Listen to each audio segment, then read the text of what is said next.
Hey guys, this is one of the most innovative and cutting-edge marketing tools which has come across Facebook.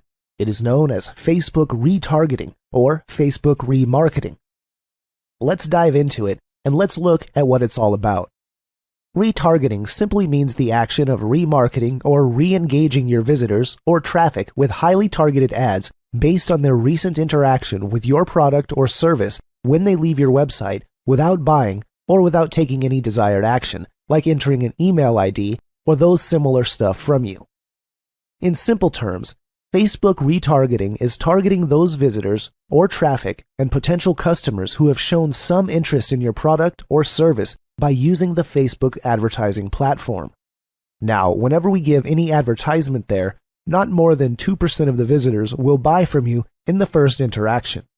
What's more important is that not more than 30 to 35% of the visitors will enter their email ID, their name, or details, which means that potentially you are losing 98% of people who are leaving your website without buying, or the rest 60 to 65% of people are not even entering their email ID. So you are losing the chance to interact with them in the future. But guess what? Those people have already shown interest in your product, and as we all know, it takes at least 3 to 4 exposures before you start selling your products, before you're getting that mind share into your customer's mind. So with retargeting, you are actually targeting those potential customers who have already shown interest into your product or services. You are already 10% better than your competition. That's the reason why Facebook remarketing has become a big phenomenon in the recent times. Why? Because this gives you the power to remarket or retarget those precise customers, those target audience who has already shown interest into your product or services. And once you market to them, of course, your conversions are skyrocketing. Your low conversions are of proportions, and that is why this is so important nowadays, and why people, especially marketers, are going crazy about this particular technique of marketing. Let's look at a graphical presentation. A visitor, which is this particular lady, number 1, comes to your website. They learn about your product, but leaves without purchasing. It might be because the bell has rung, or the dog is barking, or the child is crying. Not necessarily that they want to leave, but inevitable situations happen sometimes, and they just get defocused to do something else. Now what happens to Facebook remarketing? Facebook displays your ads to those specific users who left your website, bringing them back to buy. The cool part of that, they don't have to stay into that particular offer for a few seconds or a few minutes. Even if they just stay for a nanosecond, which is a fraction of a second, still they are hooked inside Facebook Remarket too, and that's absolutely cool. Now, here are some facts about Facebook retargeting. Why do we want it so bad? Why are people going mad about it? Why do we have to have a complete module on Facebook retargeting? And why should you absolutely master it as a marketer? Once you do that, you can be a champ at this. Number 1, it increases your brand awareness by positioning your brand on top of prospects' minds almost like magic. The data shows that 43% of companies use retargeting for brand building. Do you think they're fools for doing studies on their market and on their competitors? That's why the corporates use retargeting or remarketing for brand building. Number 2, it converts visitors who leave your website and never came back. As I told you in the beginning, 98% of visitors leave your website without taking any action. New visitors take at least 2 to 4 exposures before they actually make a purchase. So, retarget marketing not only helps you to get into the mind share of your target customer, but with repeated exposure of your product to the target market, to the interested customers, you actually get it to correct it. Number 3, 11% of brands use retargeting to hijack their competitors' traffic and sales. And that's ninja as a marketer. And guess what? You and your competition do have a similar type of advertisement, right? But because you do retargeting, which has crazy little techniques, you can be hijacking your competition's traffic. You can also be hijacking sales from your competition, and they don't have any single clue how did they lose customers. Number 4, 57% of Facebook retargeted emails get opened and clicked, thus leading to sales. Of course, When people click on your advertisement, when they click on your emails, obviously they do buy and you make sales. Number 5. 2 out of 5 leading marketers in the industry have dedicated budget every month for retargeting and use this strategy aggressively. I'm talking about elite marketers, so they maybe are the top 1%. These are the people who understand conversions, leads, and sales. They understand about the cutting-edge technology, and they have the mechanism or software to analyze their conversions. Without these guys, you cannot start and have this business because you have to grow with the time. You have to understand what's new and what's happening now, not what used to happen 5 years back, but what's happening now. Let me give you some real examples using my Facebook. Now, I visited one advertisement here. So once I visited this website, I stayed for some time, but for some reasons, I did not purchase from them. Once I came back, immediately they tried to get me back into their website. Another example is this. This page is used to build sales page or squeeze pages. And the moment I came back, I could see that I'm being tracked inside one of their pages. How cool is that? So now you might be thinking, yes, this happened to me, and you have the aha moment. Imagine once you do these things in your business, whether you are promoting your own product or services, affiliate offers, or network marketing. Whatever you are promoting, once you master these things, imagine how effectively you can build your business, how many more sales, conversions, and leads you can get. Because you are retargeting or remarketing to the exact audience who has already shown interest into your product or services, you could build your brand, getting conversions and leads and making sales like crazy. Since this is remarketing, it is super duper cheap. You could be getting a click for 4 to 5 cents. I mean 5 cents. How cool is that? Why is it cheap? Because you are already marketing to a small target market or audience. So with retargeting, you not only get to convert your offers, increase your sales, get more leads which you are losing, but this is also one of the cheapest ways to advertise your business. On the next video, I will do something good for you, and you will love me for that. I'll be making a video where I'll show you the exact steps and an exact case study of how I am creating a Facebook retarget marketing, and you can pretty much copy the same. There is no more available in the market, and the marketers who know this will never ever share it to you, and that's for sure. So thank you so much, guys. I have tons of fun making this particular video as always. See you in the next video. Hi, my friend. How are you doing? I hope you're having fun. In this particular module, we're going to show you how to set up your Facebook fan page. First of all, let's look at the reason why we need a Facebook fan page. If you look at any business or any marketer or any individual in the last 2 to 4 years, everybody, I mean everybody but none, has a Facebook fan page. There's something inside a Facebook fan page. That's why everybody has one. Let's look at the reasons and let's dissect them one by one. A personal Facebook account is completely different from a Facebook fan page.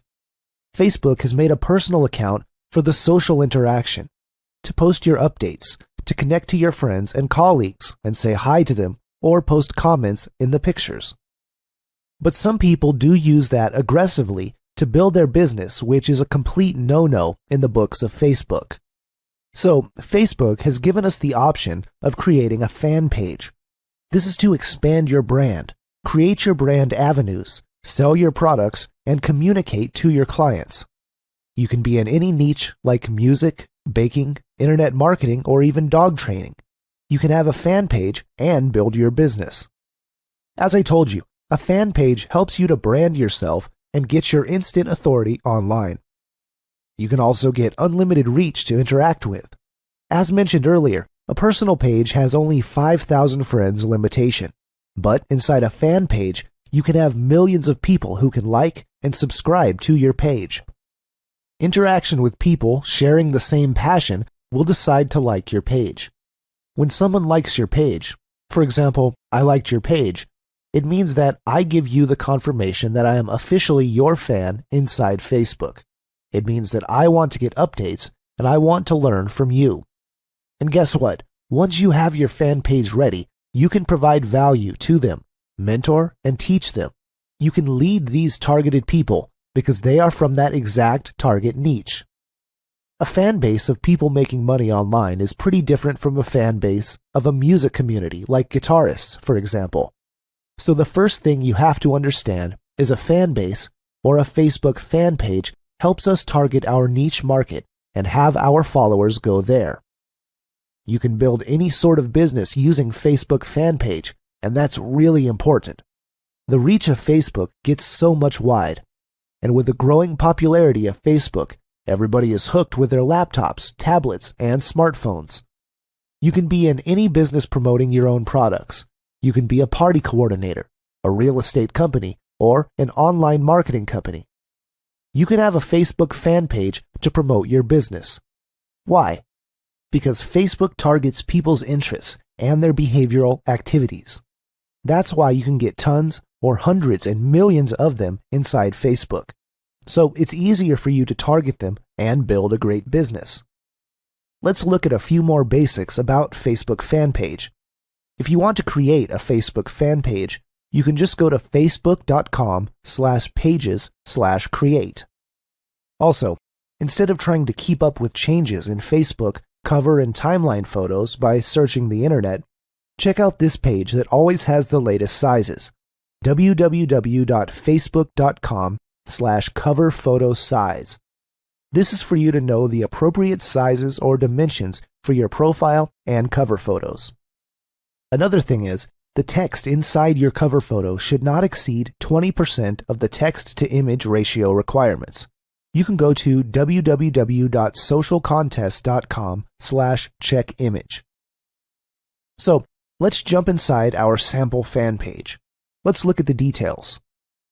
Once you are inside the fan page, you can see the cover photo and the profile picture. Then you can see a share button to share any kind of updates or stuff. Over here, you can write a little bit of introduction about yourself so they can see what this page is all about and they can get attracted. Also, you can put your website for them to access it right away. On Facebook also, there's an option which is to have your customized link or customized go-to link. So, when somebody visits your Facebook account and they click over here, what happens?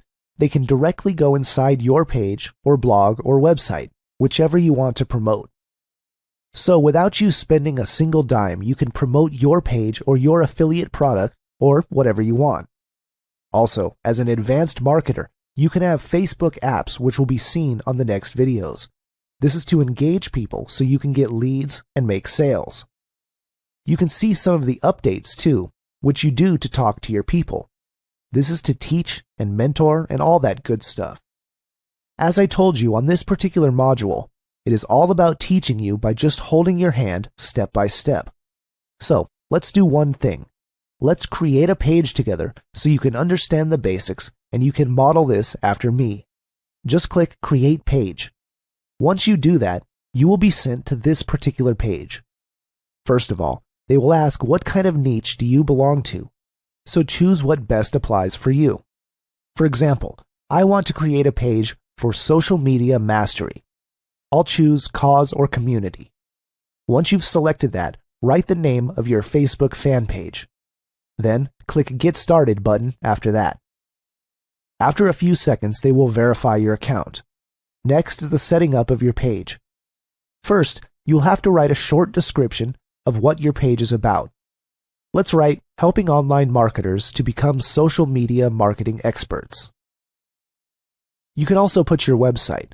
I'll use www.retargeterprofitmaximizer.com. Then they'll ask you to choose a unique Facebook web address to make it easier for people to find your page. This is important. Once you make a page, people should be able to find you easily. If I make a page about social media mastery and people search this particular name, they would instantly understand that this page is about some kind of social media training or the like. Once you have done that, click Save Info. Next, put your profile picture. Then, click Save Photo. Then, Add to Favorites. This means once you add the page to favorites, you can access it from your personal account directly. Then it will ask you to give your preferred page audience. Facebook is asking you now what kind of organic audience you want for your page. This is one of the most important steps once you start creating your Facebook fan page. Depending on what kind of niche you are building, for example, Pitbull Lovers page is completely different from online marketing or social media mastery page. So I just keep locations and all these blank for now. On interest, let's write online marketing, online traffic or internet traffic, social media. Since I am building a social media page, I'm trying to search for topics like Twitter marketing, LinkedIn, Pinterest, and Instagram. So we got the kind of ideas that we're looking for. Then you click Save. It will show you that your account has been verified and will take you inside your new page. You can already upload your cover photo and profile picture here. You can outsource or create your pictures through canva.com like what we did in the last video. Also, you can create your call to action. Remember, in the beginning of this video, I showed you how to create a call to action for your fans or people who support your page. They can go directly to your fan page and can be one of your leads or subscribers, or you can sell a product. We have done these basic things, so I believe by now you've got an idea on how you can create a page inside Facebook and what the important elements are. If you haven't made a Facebook fan page for yourself, get it done now. Watch this video again and get your fan page done. Let's do it, guys. It was nice making this video for you, and I believe that you're excited by now. And this is going to become better and better as we proceed. So guys, I'll see you in the next video. In this video, we're going to see how to create or how to use Facebook apps or Facebook applications for generating targeted leads and sales. This is a bit more advanced topic, and if you're someone who is just starting off as a Facebook marketer, do watch this video very, very closely. And if you were to watch it twice, you should be good to go. So let's get started. The Facebook applications are one of the ninja tools to get noticed and generate leads and sales in return. You can create a maximum of 10 applications like these for your blogs, YouTube channels, business opportunities you promote, or affiliate products you want to sell. The cool thing is that Facebook applications are not being used by many marketers. Either they do not have any idea how to work with them, or even if they have, they're not using it effectively. But once you know how to use them for your business, you will be generating targeted leads and sales for completely free of cost, for which your fellow marketers will be spending thousands of dollars. So how cool is that? So let's quickly jump inside our sample Facebook fan page and show you how this looks like. So let me scroll it down so you can see this app section. So when someone clicks over here, they are directed to the CAPTCHA or sales page. You can have a maximum of 10 apps like these about your affiliate offers, business opportunities, or any kind of social media like YouTube and blogs, all these kinds of stuff. The cool thing is that once you have the application set up like this never looks like you're selling. This looks like some values, so people come over here to the page and they automatically click over here and they enter into your funnel. To create an application, you have to come to your personal Facebook page because you cannot create an app from your fan page. This is very simple. Just go to the search area and type WooBox Custom Tab. Just click on this and you'll be taken directly to this particular page. You have to click on the Install Page tab button. Once you do so, WooBox will ask you which Facebook fan page you want to install this tab. You have to select your page and click Add Page tab. That's it. Now, for the demonstration purposes, I've created a demo tab account just to show you the demonstration on how to get started with this. So first, let's log in to a sample fan page to show you how to set up your first app inside your Facebook fan page. When you scroll down, you can see this particular section on the left which says Apps. As an admin of this page, I'll click on this, and once you do so, you will be taken to this page where you need to click the Configure Page tab button. Once I click on that button, they will log me out of Facebook. Then, they will take me inside WooBox, which is the application through which we're going to set up this app.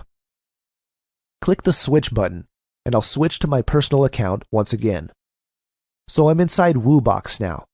You can see the back office of Woobox. Here, I can just easily start to set up my application. Let's set up the URL here, and once you're done, click on Save Settings. Every step inside Woobox should always be saved in Settings so that your steps are saved automatically one by one. Next, I select the Redirect, where I want to redirect my fans once they click on this tab. Then I click on Save Settings.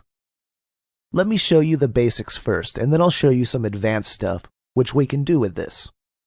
Click on Image, then select Image. I'll just select an image of which I've created for this application. So my image has been selected.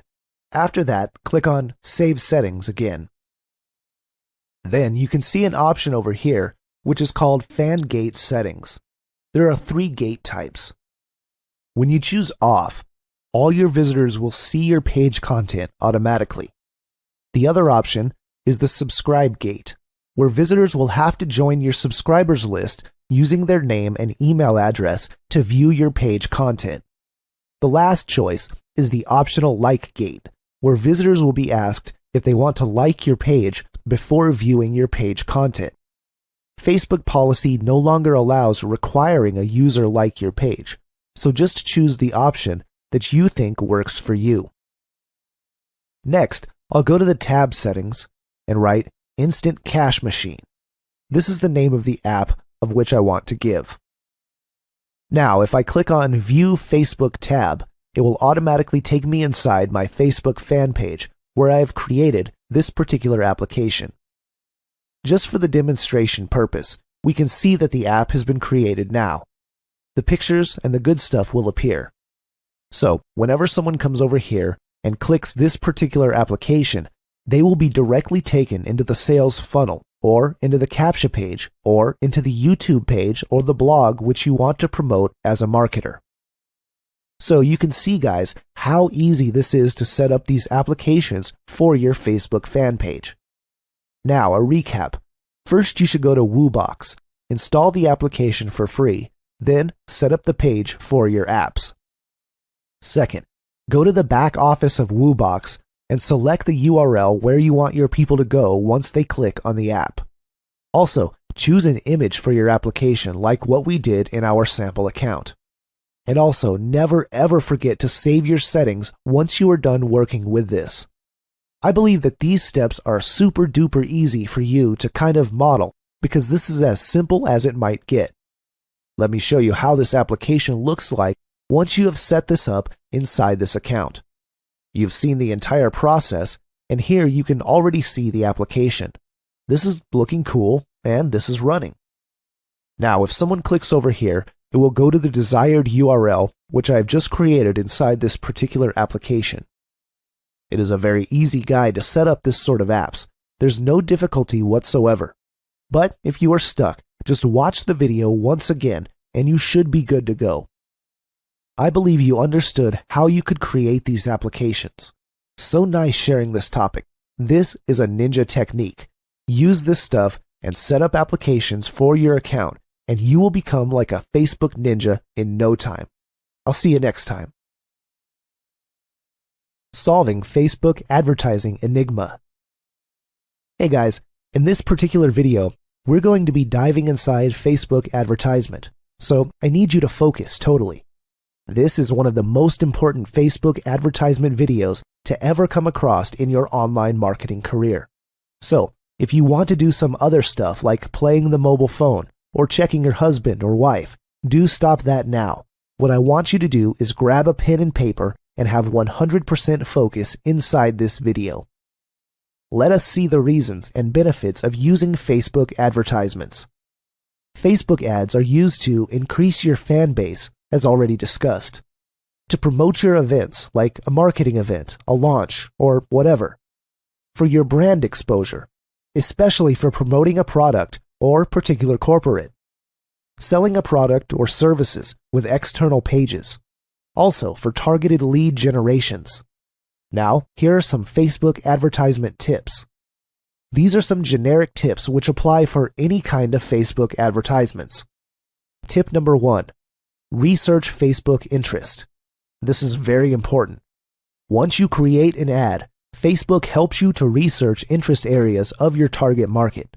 This is similar to finding targeted keywords, but the advantage here is that Facebook do suggest you related interests. Always target bigger reach in order to minimize your Facebook advertisement cost. So the rule is that the more reach you have, the less you pay for your Facebook advertisement, which you'll see in the later video once you set up a live campaign. Tip number 2.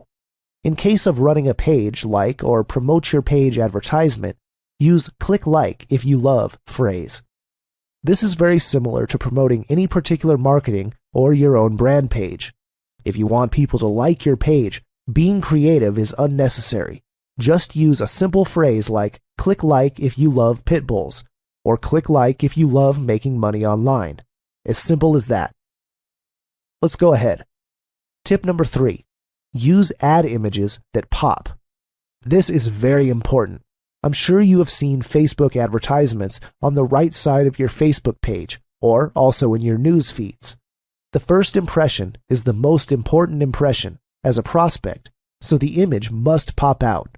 Use borders, headshots, and the lesser text, the better it is for you. Tip number 4. Model after the ads you like. I used to do when I started in Facebook marketing the good advertisement, all the pictures, all the good contain, all the headline, which is you to see. I always keep to see, be ready all the same, so you can once you do your advertisement, if you follow 100 to 100 advertisement, and if you know to stop nurturing those ads in your mind. Now, once you set up your own advertisements, they always appear in your mind, and you can set it or model your advertisement after them, or you can go to a library and always search or look after those ads and kind of set it after that. Anya Kanu? Tip number 5. Test small. Now remember, once you set up a Facebook advertisement, even if how ninja you are or how cool you are as a marketer, you need to test the advertisement. This is because you're going to have a different target market, different spinner, different image, so always test small. Start with a budget of $5 per day because it will do less and it's cheap. The more money you give, the more Facebook consumes. So if you give Facebook $500 a day, it just spends and consumes all of it in one day and just giving you a higher reach. But once you give them lesser amount of money, Facebook will be very choosy in showing your ad to people. You can also test 5 or 6 different kind of images with different kind of text and headlines to see which one is performing better. Next is tip number 6. Pause losers, scale winners. If you run 5 to 6 ads simultaneously, test them and see which ones are performing well and the ones that are not. Pause the ones which are not doing well or tweak them, and always scale up the winners. You can go up to $20 to $50 per day if they are doing good and if they are giving a good ROI to you. Now, as I told you, when you create an image, always have a clear headshot and try to have a border to make the image pop out. Here's an example which I did for one of my products. So you can see a nice image with very little text. Then I have a nice border over here, so it kind of pops out once the ad runs. Here's the thing. If you are a marketer who is just getting started and all excited, always be honest in Facebook advertisement, because marketing is all about honesty and sincerity. It is not about faking things. So if you're using an image or a headshot, use your own image because 2 things are going to happen. Number 1, you're going to build the trust factor because when someone clicks the image and Googles your sales page and sees your video, they would immediately think, "Oh my God, this person is the real deal. He is a real person." Number 2, it is also building a brand image. Select a picture that can give a story, which can give an impact to your audience. Trust is also built up between you and your audience. Try to give pictures which are showing your happiness, laughter, or enjoyment. No one likes to see a grumpy face because who wants that? So try to give pictures which kind of show a positive attitude and creates a positive resonance. I believe you got the idea, guys. Moving forward, let's discuss the 3 different kinds of Facebook advertisements. Number 1. Promoted post ads or boost post ads. Number 2. Promote your page ad or page-like advertisement. And number 3. Send people to your website ad, or which was previously known as the external pages ad. First, the promoted post ad is a very focused strategy. It is used to promote a status update on your wall or turning that status into an actual ad. Once you see a particular post doing well, getting likes, comments, and getting a viral effect, you can of course promote that particular post to get more likes and exposure. Your brand image will also get built up. Plus, what happens once you promote a boost post ad? It secretly puts some kind of link for your sales or capture page. It automatically includes the like, share, and comment buttons, which is nice. And the best part is, it's super duper easy to set up. If you have never done any Facebook advertisement before, or you feel kind of scared, try this, guys. It doesn't require any kind of copywriting skills. Nothing is really required. Just follow the steps and you can be setting up your first Facebook boost post ad. Let me quickly go inside one of my fan pages and let me show you how to do that. So here you can choose a post you want to boost. Just click the boost button over here. Then Facebook will ask you what type of audience you want your post to be shown. This is great, especially if you have a small number of fans. So what I can do is select an audience here to reach a bigger number of people who can see this ad. You can also edit the location. Once I do that, we can immediately see that my reach has increased. If you are someone who is just getting started and still doesn't have any kind of likes in your Facebook fan page, you can also select people you choose through targeting. In here, you can edit your audience so you can target specific people. You can add the countries you like here, what age range, their gender, and interests. You can see that Facebook automatically gives suggestions while you are typing. Then click Save, and that's how easy it is. So here's the recap. You can either select the people who like my page or the people who like your page and their friends. You can also choose the duration of the ad and your payment method, and all the good stuff. Then, they will show you how your ad is going to appear both in the desktop and mobile newsfeed. The like, comment, and share button is going to appear below it too. I believe that this is enough to give you the understanding about boost post ads and how they are going to work for you. So guys, nothing difficult over here. Just try to do your fast boost post ads and send a testimonial of yours. You're ready for that. I believe you are now really enjoying this topic, and I'll see you in the next video. Promote your page ads. Let us continue inside the Facebook advertisement. In the last video, we've discussed about boost post ad. In this video, we're going to start with promote your page or page-like advertisements. We've now seen how we can create a Facebook fan page. So in this video, we'll see the advantages, the methods, and the benefits of promoting your Facebook fan page through Facebook advertisement. First of all, Facebook page-like ads are used to increase your Facebook fan base quickly. Obviously, you can go inside your niche and you can increase your fan base exponentially. Ability to like your page from one click. Your prospect or your target market can like your page. After liking, they will begin to see your posts in their newsfeed. They'll start seeing your posts, your photographs, and your updates on a daily basis in their newsfeed. Obviously, just great for brand building. Questions typically work good for engagement ads. The goal is to get like and fan. So, what we'll do next is we'll go quickly inside my Facebook account, and we'll see how we can set up a Facebook fan page or a Facebook like ad quickly. First, we should go to Facebook Ads Manager, which is located here on the left side of the Facebook screen. It'll load up for a few seconds. You can also do this through your Facebook Power Editor, but since the Facebook Ads Manager is simple to work with, I'll show it through this particular method. The next step is to click on Create Ads. Then, you need to choose the objective of your campaign or your ad. For our demonstration, let's choose Promote Your Page. since our goal is to get likes for our page. After that, Facebook will ask you which particular fan page of yours you want to promote, or you can also enter the URL. After choosing the page, the next question is, who do you want your ads to reach? That means they are talking about your target audience. This is the most important thing, so you have to set up your audience or your target market correctly. Now, you can choose your custom audiences, but I'll keep that blank as for now. In locations, let's put 5 English-speaking countries, which are the United States, United Kingdom, Australia, New Zealand, and Canada.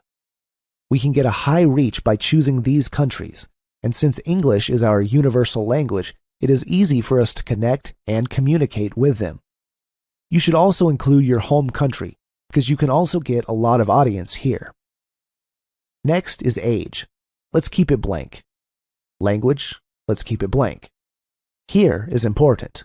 Interest. In this particular page, which we want to promote, it is about making money online. Depending on the niche that you want to promote, you have to set this up. Let's put make money online. Let's also put online lead generation. Let's do one for online marketing. There are a lot of target people, so you just need to choose properly. So, you can see that we are increasing our potential reach over here. And as we have said before, the wider your reach is, the more number of people you have, which is totally better for you. And once you have input some keywords in there, Facebook is also going to help you by giving suggestions, which you can browse too. In behaviors, let's keep it blank for now. Next, under connections, there's Facebook pages, which is also very important, so you have to set that up appropriately. You could also exclude people who like your page already and add some more pages for that. But for our demonstration, I'll leave it blank. Moving on, you can choose your daily budget. You can choose $5 to $10 per day, and you can also set up the schedule of your ads. After completing that page, click on Choose Ad Creative. Nowadays, Facebook offers you 2 kinds of setup. One is your image setup, and the other is video. If you choose the image setup, you can upload your own images. Choose images from your Facebook page or from the stock images. On the other hand, if you choose the video setup, you can upload a video or choose from your library. You can also create a slideshow if that is better for you. Next, what text and links do you want to use? Inside the text box, we could write, helping you to become online marketing experts instantly. So you can see the ad preview on the right side of our screen. Then, let's check the advanced options. We could add a nice headline there. Usually you could just write the name of your fan page, so let's put it there. In the landing view, let's just keep it blank. So we're almost done with this. The good thing is, Facebook always gives you the ad preview at the right side immediately. You can see how it looks in the desktop newsfeed, the mobile newsfeed, and in the desktop right column. They all look different in each preview. So you also have the option to remove it if you don't like how it looks. I believe I have given you enough knowledge on how we can set up a Facebook page like ads. First, select the page you want to promote. Give a campaign name.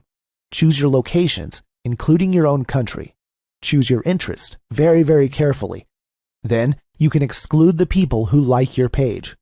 See your target potential reach and set up your daily budget. You can even put ad set name also. Then, you can select your image or video and put your text and headline, which will all appear on the ad preview on the opposite side of the screen. Another cool thing which you must do, you have to create 3 or 4 sets of different ads with different images and headlines. This is to see which one is performing well and which is giving you the highest ROI. I believe we have discussed how to create your own Facebook fan page well enough. I hope you are enjoying this stuff, guys, as much as I enjoyed making the video. In the next video, we will make another Facebook advertisement, which is called the External Pages ad. This is where we will learn how to promote your other pages, other affiliate offers, or other pages through Facebook ads. Stay tuned, and this topic is going to make you super duper ninja. See you in the next video. Bridge Marketing and FB Chat, Part 1. Welcome. In this video, we're going to discuss the connecting step from the diagram I've shown you in the first video. Now, we will connect to our target market, audience, or prospects by using the technique known as bridge marketing. Bridge marketing is a very simple technique. It's all about customizing your offer for your target market.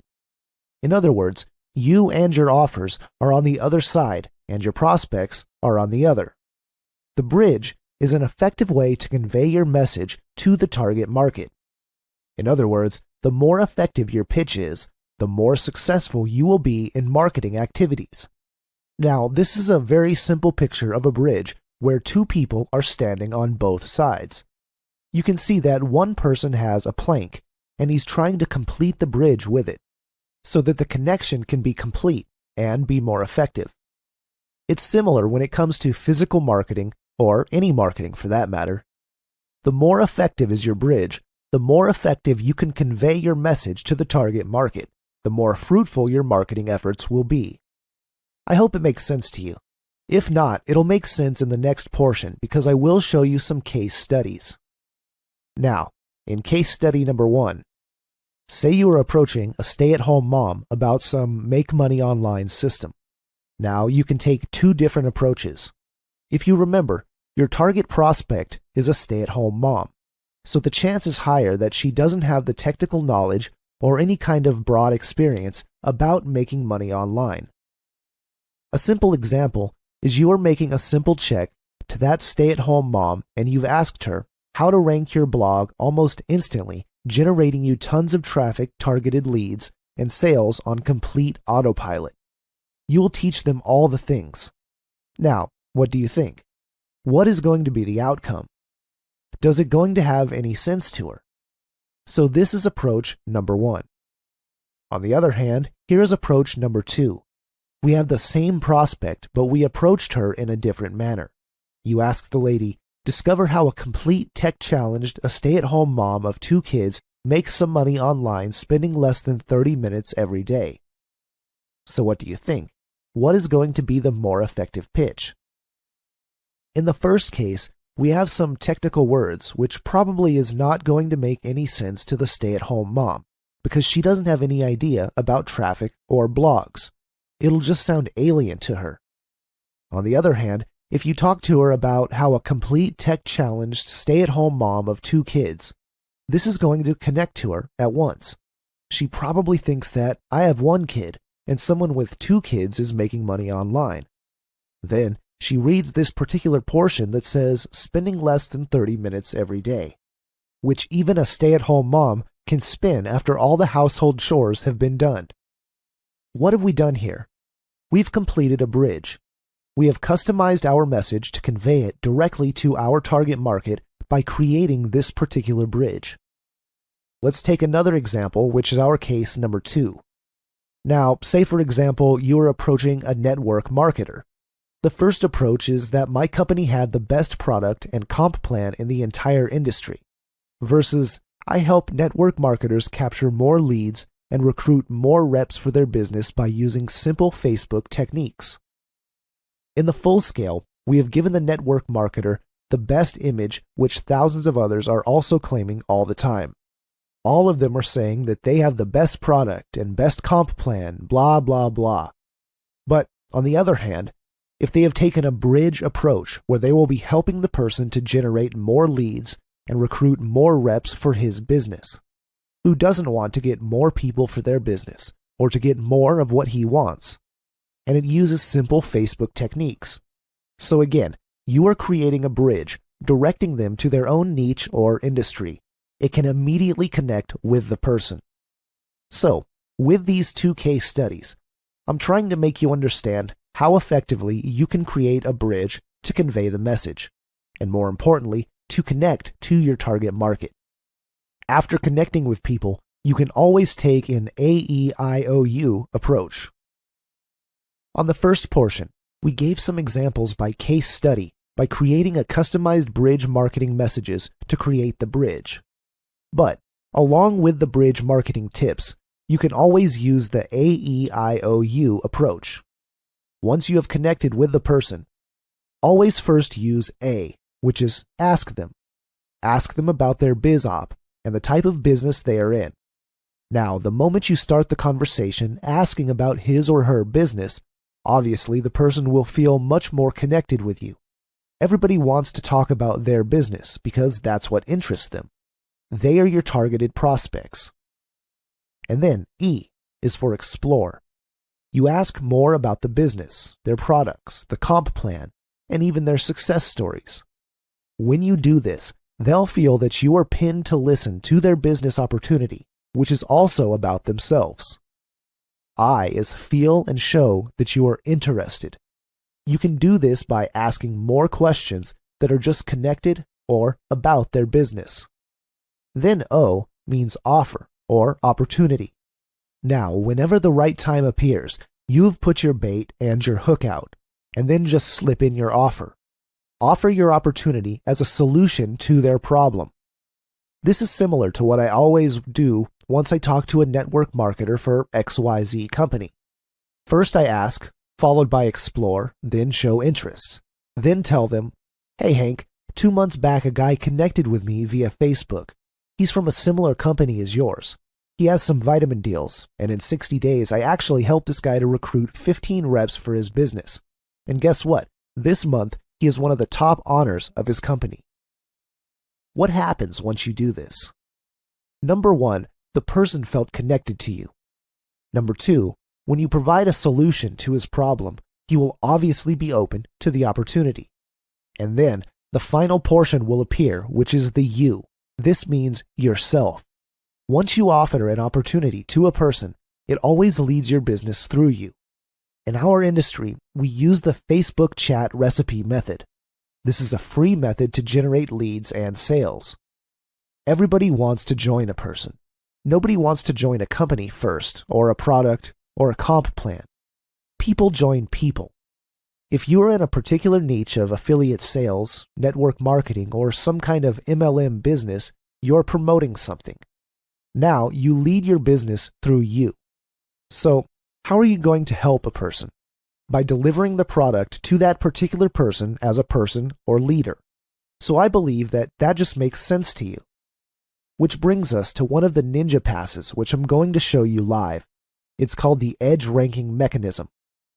To show that, let me go directly to my Facebook account so I can do it live. Now, I'm inside my Facebook page. This is a very, very secret technique that we use. And once you master this simple trick, you can recruit 10 to 15 people per month for your business. Let's get started. First, let's choose a random friend of mine just for this demonstration. So I'll choose this particular person. Let's go inside his Facebook by just clicking his name or picture, just like that. When you are there, simply go here where it says Friends. As you can see, there are already options showing even without clicking it yet. So let's click on Close Friends. Once I do that, you can see that the check symbol has been converted into a star. What will happen with this ninja trick? This is super awesome, guys. Facebook will now recognize both of us as close friends. So what? All the updates or posts that I put on Facebook will appear on the top position of that person's newsfeed all the time. So whenever he logs into Facebook, he can always see my posts first in his newsfeed, and it happens because we made him as my close friend. This particular thing is so much powerful because we are not approaching that person directly. We're not saying to the guy, hey, come over here, check out my link, or the like. In this scenario, we have used attraction marketing in a sophisticated manner. On the other hand, I can also see his post at the top of my newsfeed. So imagine if you do this to 100 people. Your updates are going to be seen at the top of those hundreds of people's news feeds. It's like having hundreds of tons of traders in your email list. So what's going to happen if you put real value-oriented updates in your Facebook? They will see it once or twice, and there's going to be a chance that they are going to check it out. Instead of you approaching the person directly through the use of Facebook, you can just do this simple ninja trick and you can already give value or interest through your posts. And guess what? You can easily start connecting with the person and start recruiting. This is the special trick which I've used to recruit hundreds of people through Facebook, and this is complete ninja. And I believe you will really love this stuff when you start applying it. I have tons of fun making this video, and I hope you enjoy it too. And I'll see you in the next video. Bridge Marketing and FB Chat Part 2. In this video, we'll see some more ninja Facebook chat tips. We'll call this the Facebook or FB chat recipe. So let's go ahead. The first tip, which I want to share with you, is staying focused. It is very simple, but a powerful strategy which can absolutely make or break your Facebook marketing business. As a marketer, you have to understand one thing. Time is very valuable. You have to spend a maximum of 30 minutes every day chatting with your target market. In the last video, we've shown you how to connect with your target market and then spend a maximum of 30 minutes chatting with them. Else, this can easily put you out of focus. This was my problem when I started marketing with Facebook for free. I used to spend hours just talking to people and getting connected with them. But you should just be spending a maximum of 30 minutes and then just log out of Facebook. This is not a Facebook rule, but for you to manage your time wisely. Tip number 2, research your prospect. Do some basic research work on your prospects, like looking at your common friends or whether they have a blog or not. Now, when someone sends a Facebook friend request, the first thing I look at is our mutual friends. If I see that we have some good quality of mutual friends, that's the only time I accept their request. The reason is because it talks a lot about their circle of influence, or the kind of marketers they mingle with. The next thing is, you should always check out if they have a blog or not, because if they have their personal website or blog, this means that they have this stature or reputation as a marketer. What kind of group is he associated with? Same kind of issue. This helps determine if the prospect is worth your time or not, because you only have 30 minutes of Facebook time in your hands every day. You should use that time with prospects who are worth your time. FB chat number 3, use bridge marketing. As we have discussed earlier, use bridge marketing technique to bridge the gap and connect to your target audience immediately and build rapport. Tip number 4, use effective icebreakers. Check out prospects' common interest areas like sports, books, movies, etc., and use them as effective icebreakers. If you talk to fellow marketers about marketing all the time, or just sending them links and all, some people don't like these. They feel it's some kind of harassment, and some people might even report you to Facebook or unfriend you. So always build rapport by using some icebreakers like, oh, I see that you like Rich Dad, Poor Dad, or I see you like rugby. My favorite team is New Zealand All Black. These are the things that personally interest them. You can talk about these things before talking about the business stuff. Some people don't like to go to the business talk directly, so always use icebreakers. But then again, everyone responds differently. Tip number 5, use EdgeRank. As shown in the earlier video, always use this EdgeRank mechanism by adding people as your close friends. This actually builds on the rapport with that person. This person is attracted to you as a marketer and is already sold to you before you even start talking to him. Use newsfeed, close friend technique to position yourself effectively. Tip number 6, answer questions. In any kind of market, some people will have questions. For example, in the internet marketing niche, some people might have technical questions when it comes to getting some screenshots or questions related to putting up their blog. If they ask the question in their newsfeed or to you directly, always answer their questions to build your authority. Your effort or help will never go to waste, as people you help will come back someday to do business with you. Tip number 7, create your pipeline. This is very, very important. Remember, you can have 5,000 Facebook friends, plus thousands of followers. There are over 1 billion of people on Facebook, there are millions in different target markets.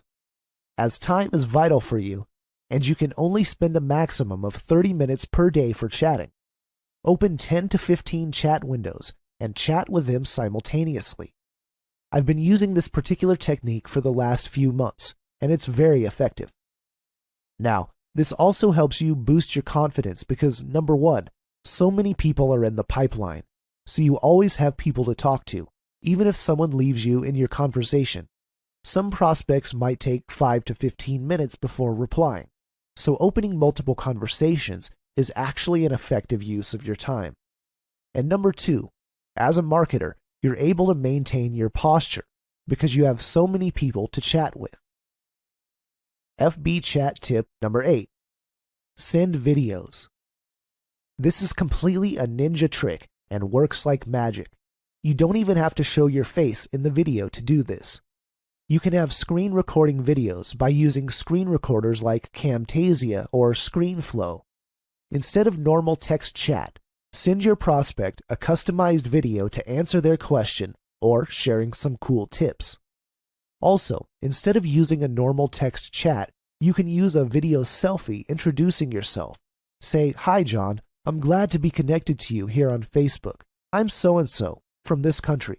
I do this and that," mentioning something the person you're talking to could relate with. "I see we're both interested in building our business."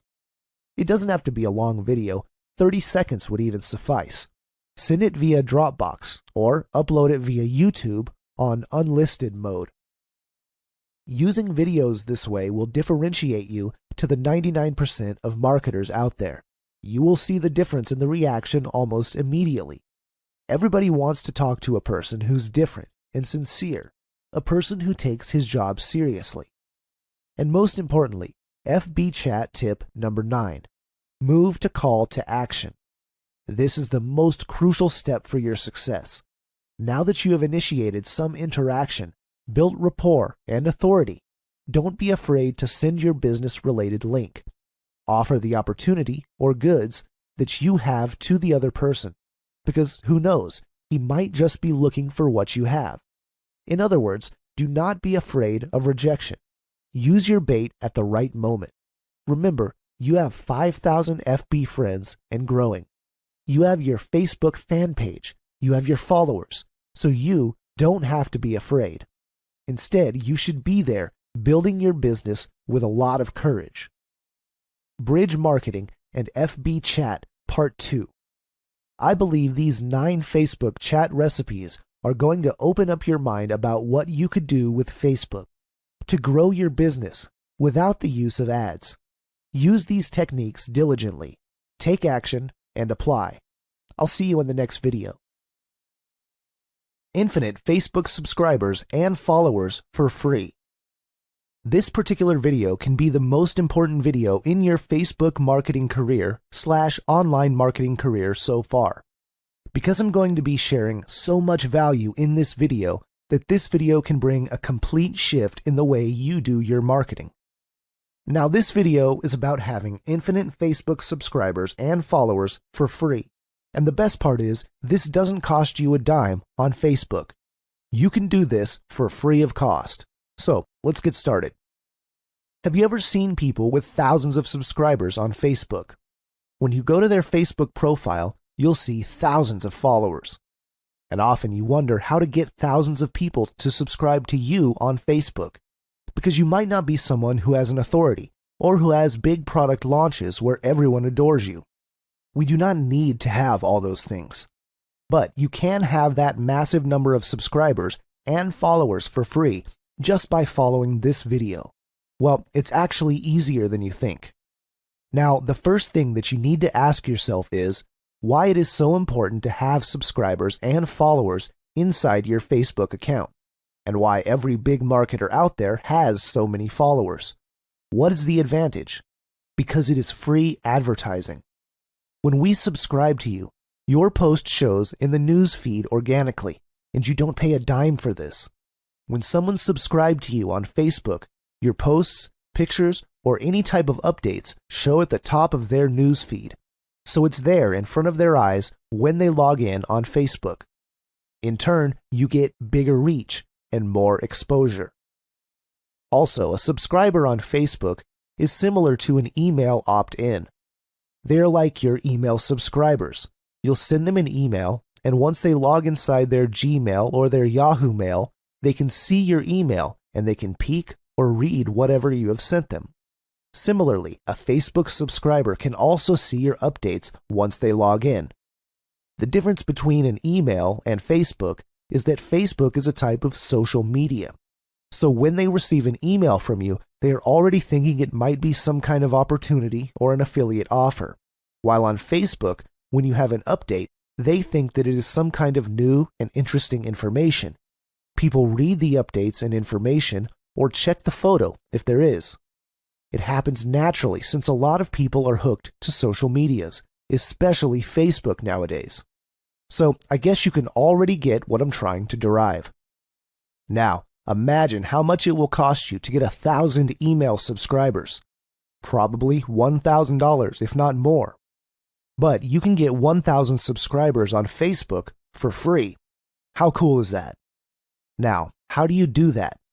How can we get thousands of subscribers in our Facebook accounts? I will give you the tricks for that. Trick number 1. Tell people to subscribe to your news feed. Very simple. Tell people to subscribe to you immediately after they've accepted your friend request, or vice versa. When you send somebody a request, or somebody sends friend request, you can use this particular screenshot, which I've also given in the PDF report. You have to tell them to go to your account, go to the friend button, and just click on the Get Notifications button. But usually that is already automatic once you are friends. So they can just click on the following button and change it to See First, so they can see your posts at the top of the news feed every time you have an update or post. Trick number 2. Max out 5,000 friends. After you max out 5,000 friends, Facebook automatically converts people into followers. How cool is that? Trick number 3. Ask people to subscribe inside your email broadcasts. In case you have an email list and you send a broadcast or follow-ups, just insert a link over there so that they can subscribe to your Facebook account directly. Because they have subscribed to you in the email, chances are they like to get updates from Facebook too. Trick number 4. Subscribe through blog and website.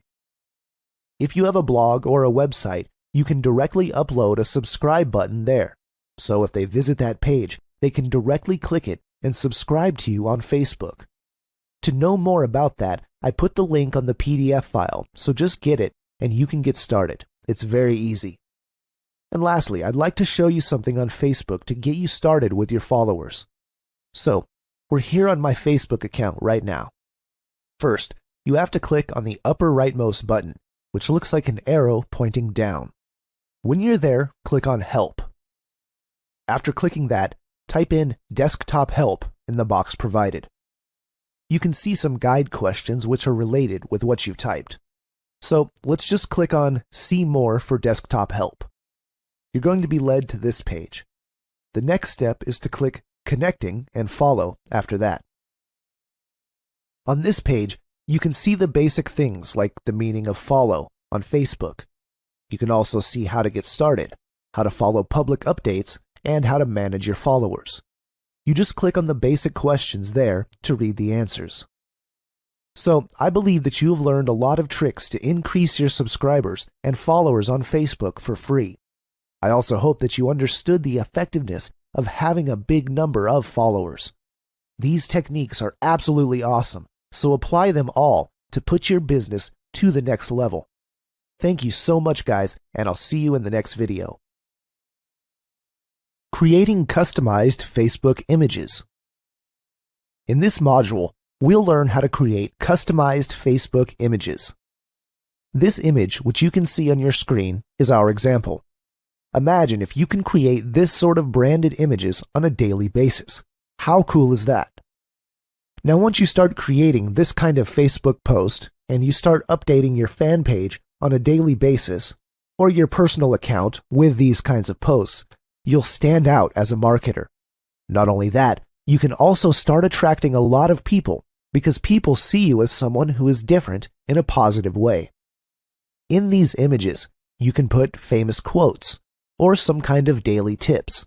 And also, if you're smart enough, you can slip your Facebook fan page, your website, and your company details, like website URL, just to attract people towards your opportunity. Outsourcing someone to create these kind of images could easily cost you $5 to $15. But today, I'll show you how to create these kind of images free of cost. We're going to use www.canva.com. And you'll be able to create beautiful images very easily. Now, let me quickly jump in Canva and show you. Once you click on Canva, you'll see an area which says Create a Design. And under that, simply select Facebook Post.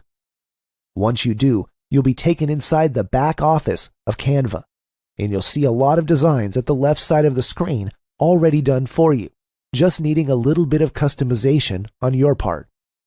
The cool thing is, the size of this image is already optimized for Facebook, so no need to worry about changing anything there. Now, let me show you this example because I love this particular picture.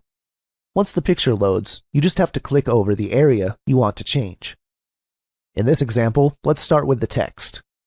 Let's say I want to use this image for a course called Facebook Enigma. Let me just type Facebook Enigma over here. In your case, you could be putting some quotes or quick tips here. Then, if you want to change this portion over here, just move the cursor over here and type the content you want. If you want to add a website URL, just click over the text area you want to put it, and then edit. You can customize the font, the color, and the size as well. Use these options to make your graphic elements stand out. You can also change the background by selecting the background pane at the left side of the screen. You can choose from free and paid options. Also, you can adjust the angles of the elements present in your image by clicking on it. Then click over the counterclockwise arrow below the element, which says Rotate this element, and simply hold and rotate. Once you're happy with your design, you're now ready to download it. Simply go over at the upper right hand of the screen and click on Download. You can either choose JPG or PNG format. Both work, so you can choose any of the two. And all you have to do next is upload that image to your Facebook account or fan page. Do this on a daily basis, and you'd be filling your Facebook account with high-quality, cool posts very easily. Canva even allows you to create your Facebook cover page, and again, it's point-and-click simple. You can even charge people for Facebook graphic services. I believe that this particular tool is going to be very, very helpful for you to brand yourself on Facebook, have daily updates, and all this cool stuff. It'll mean that you can also save a lot of money, right? So thank you for watching this video. Enjoy this stuff, implement, and see you on the next module. Cracking Graph Search Ninja. Hey guys, in this particular video, we're going to share one of the smartest and fastest ways to build your target market of friends, and in turn build your business through the power of Facebook. I'm talking about the use of Facebook Graph Search. So what can we do using Facebook Graph Search? As I told you, this is one of the smartest ways to search and build your target market. You can have as many as 5,000 targeted friends. Now, listen to this particular word, targeted friends. These are not like any friends. These are people from your target market, and you can build them within 90 days using this technique. Facebook Graph Search functions continue to evolve almost every month as they keep on tweaking and testing things.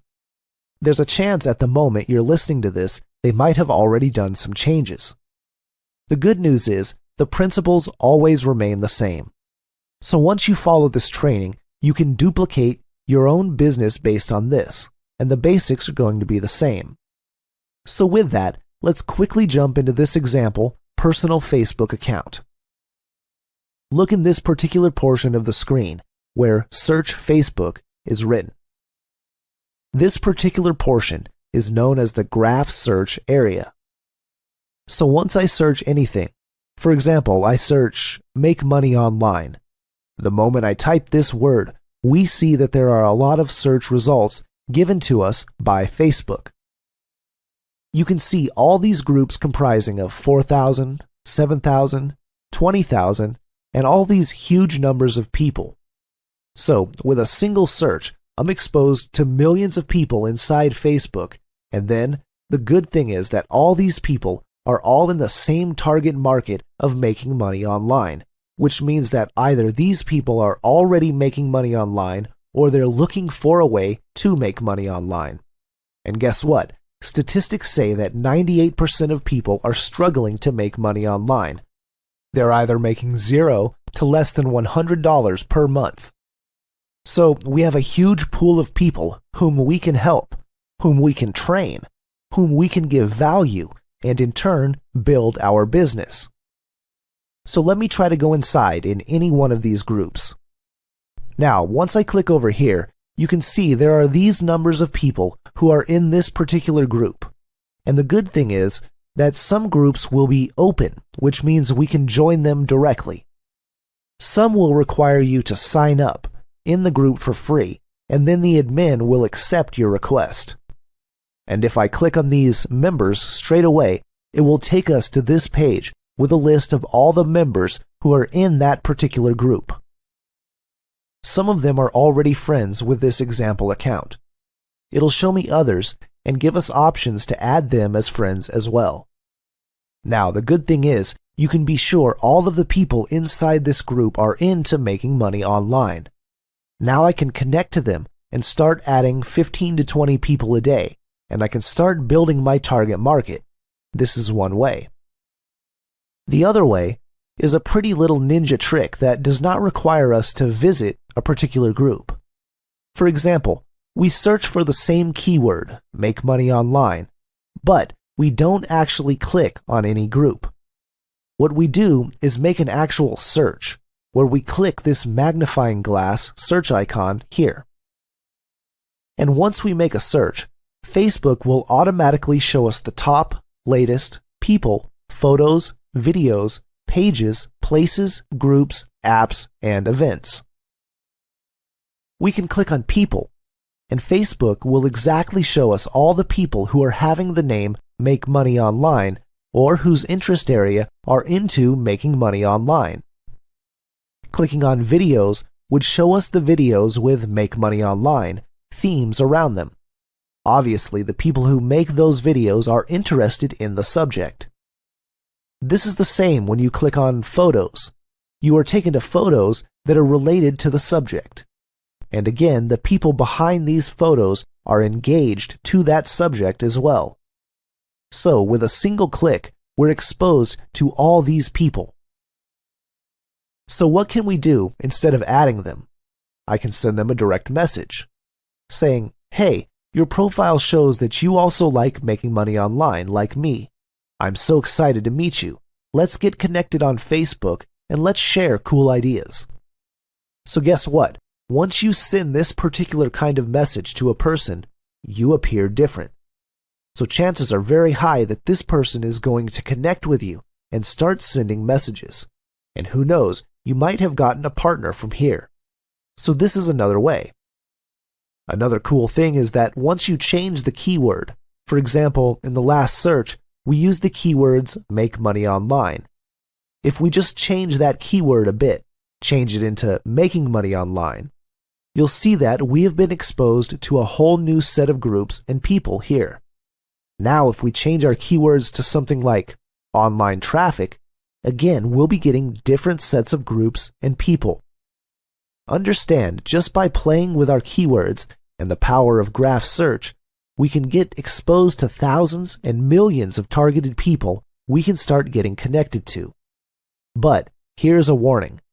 Do not add more than 20 to 25 people in a single day, because then you know you can be sent to the Facebook jail. Do avoid that. Send it to 15 to 20 people a day and it will be cool. Now, what happens when you reach the stage where you have 500 friends or half? You will see the ripple effect kicking in.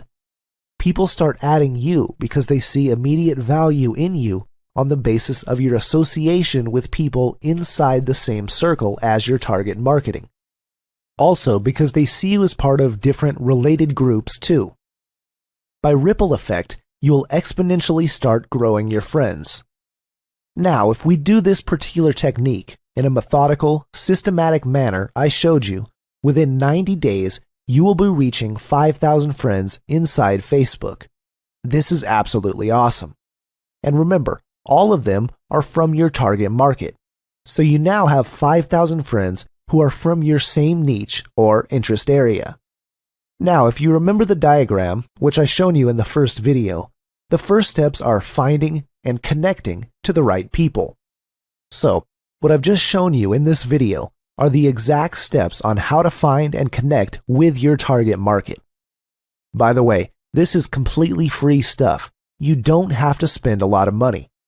Remember, if we have to get 5,000 subscribers, you might have to spend $10,000 or more. But with this technique, you can get all of them completely free of cost. Now, similarly, if you are a dog lover, and if we just typed in the keywords dog training, you can get the same kind of communities. So for example, you are a pit bull lover. You'll be getting, again, tons of people who are into pit bull community. You can share ideas with them. How you groom your pit bull, how you train your pit bull, what to feed them. You can share ideas, and you can grow your targeted Facebook friends circle. Similarly, in Make Money Online, you can teach people, you can share ideas, you stimulate questions, and you can grow.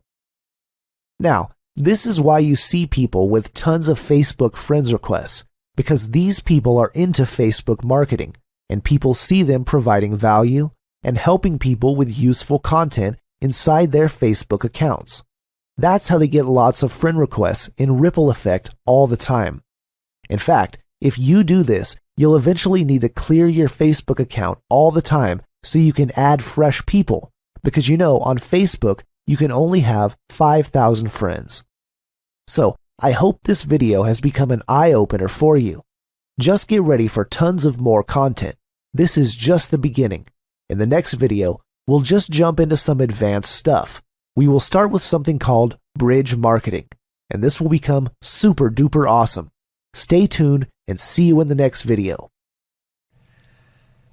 Facebook Live presents a range of opportunities for marketers, particularly for internet marketers. And I'm going to cover some of them in this video. Many marketers are already aware of the power of Facebook to build their brand, for audience awareness, and to create a buzz around product launches and so on. And of course, many marketers already harness the power of video on YouTube and other video sharing sites. Now, Facebook Live enables you to combine the best of both worlds and add an edge to the proceedings that comes from being live. This is happening right now. The thing is, though, not many people are using Facebook Live for internet marketing purposes at the moment. Now, mainly it's used for streaming personal stuff, stuff like this kid's birthday party that you can see on this phone. And this means that you're going to have a competitive edge over other marketers because not many marketers are using it. So you're going to be able to get out front and stay there. So when it comes to using Facebook Live for marketing purposes, your objectives are to, first of all, build a big audience of followers. And this is going to be in addition to those who already follow you on Facebook. And you want to build the trust of that audience. And the ways that you do that are by providing value and by being highly consistent. And really, this isn't much of a surprise. This is just what you would do on any other media. But what you want to do with Facebook Live is you'll want to get to the point where people are actively looking for your content and they're looking forward to seeing more of it. And the way that you do that are by providing value and by being highly consistent. And really, this isn't much of a surprise. This is just what you would do on any other media. But what you want to do with Facebook Live is you'll want to get to the point where people are actively looking for your content and they're looking forward to seeing more of it. And because so much of the content on Facebook Live is rather amateurish right now, you can actually do this fairly easily. Simply come up with a format and make sure that the topic is nicely relevant to the nature of your niche. And you want to use the best production values that you can. So you want to make sure that the lighting is good, that the sound is good, that you've rehearsed your presentation, that you're not sort of umming and ahhing and that sort of thing, so that you can simply talk to the camera, or you can do the type of demonstration if you're doing a how-to video that makes you look really professional. So try to come up with a good theme and something to tie it all together, and it's going to keep your audience interested. And there are other opportunities with something like Facebook Live as well. And it doesn't hurt to add something that's more dynamic, or something that's more interesting, or something that just has a personal touch occasionally. So to put it another way, take advantage of the medium. And if you have a following on Facebook already, then it's highly likely that they're going to be excited by the opportunity to see you live. They may have seen other videos that you posted on Facebook or on places like YouTube. They may have seen the pictures that you've got on Facebook. But to actually have you there talking to them live, they're going to be interested in that. They'll know then that you really are a real person. And it also means that you can make more dynamic and interesting content that's going to benefit from being live. Let me give you some examples. So, for example, if you have a travel blog and an associated Facebook page, then you can live stream from whatever exotic locations you happen to be at. And it'll be like people really are there with you at that moment, because you're sharing that time with them. And of course, Facebook Live is interactive. People can send you questions and you can answer them live on air. So there does have that element to it. So it is really like they are there with you in whatever location that you've traveled to. Likewise, if you're in the fitness niche, you can do personalized training sessions where people can send you comments and questions as the session progresses. And it'll be just like having a personal trainer come into someone's home, and it could do wonders for building your brand and building your credibility, because if somebody sends you a question about how do I do this particular exercise, or let's say it's a yoga blog like this lady here, and someone sends in a message saying, how do you do this particular move or this particular position? And she could demonstrate it right there and then live. It's going to add tremendous credibility, because people can see, yes, she does know what she's talking about, that sort of thing. And of course, you're going to combine this with strong branding on your website, a strong social media presence on Facebook and elsewhere, and promotional events that drive more people to your videos. Now, there's not much scope for direct sales via Facebook Live at present, but let's take a slightly different view here. Take a slightly, gaze into your marketing crystal ball for a moment and just have a think here. Now, Google's parent company, Alphabet, had net quarterly revenue of $5.25 billion in the first quarter of 2016. A hefty chunk of that came from selling advertising on YouTube and YouTube videos. Well, you can see where this is heading, can't you?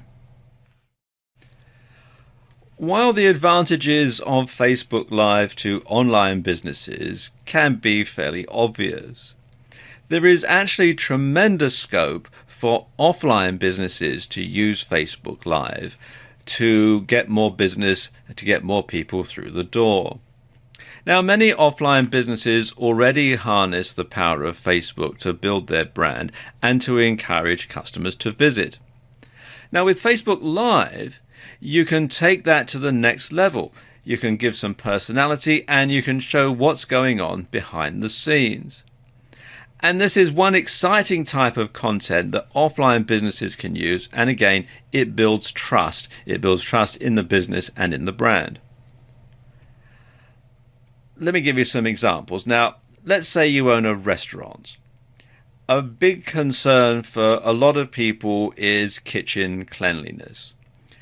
You often read in local newspapers or see on local TV news about how a certain restaurant has been raided by the health department and shut down, and you hear horror stories about people who've got food poisoning and all the rest of it. So some people are a bit wary about eating in certain restaurants because they're not sure how clean it is behind the scenes. Well, let's say you could do a behind-the-scenes tour if you happen to own a restaurant, and you can show the standard of hygiene and cleanliness in your restaurant kitchen to reassure customers that your food is safe, that you take hygiene seriously, and so on.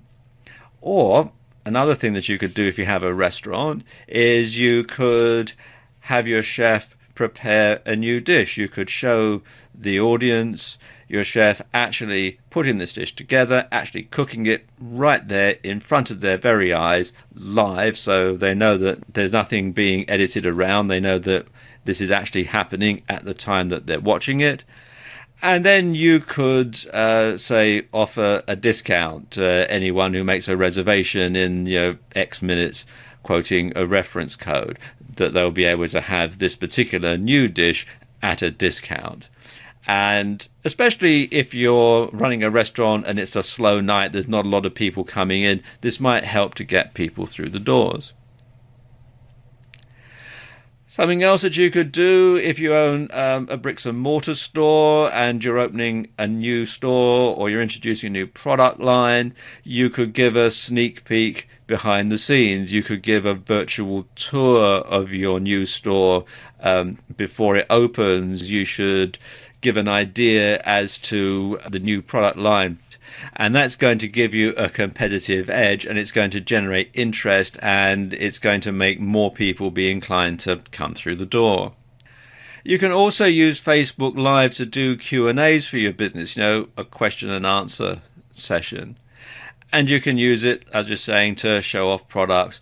And you can use it to do special offers. You can give a discount code out over Facebook Live and say that anybody who comes in within the next X number of days with that discount code can get 10% off or get something for free. And that's going to encourage people to come in. And if you're launching some kind of event, then this is the perfect opportunity to get people involved, because you can get the word out and you can actually, it's like you're talking to them about it one-on-one.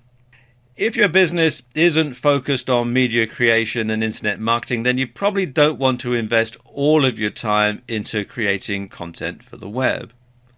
However, what you can do is stream events, interviews, Q&As and backstage passes, and then promote those via Facebook and other social media.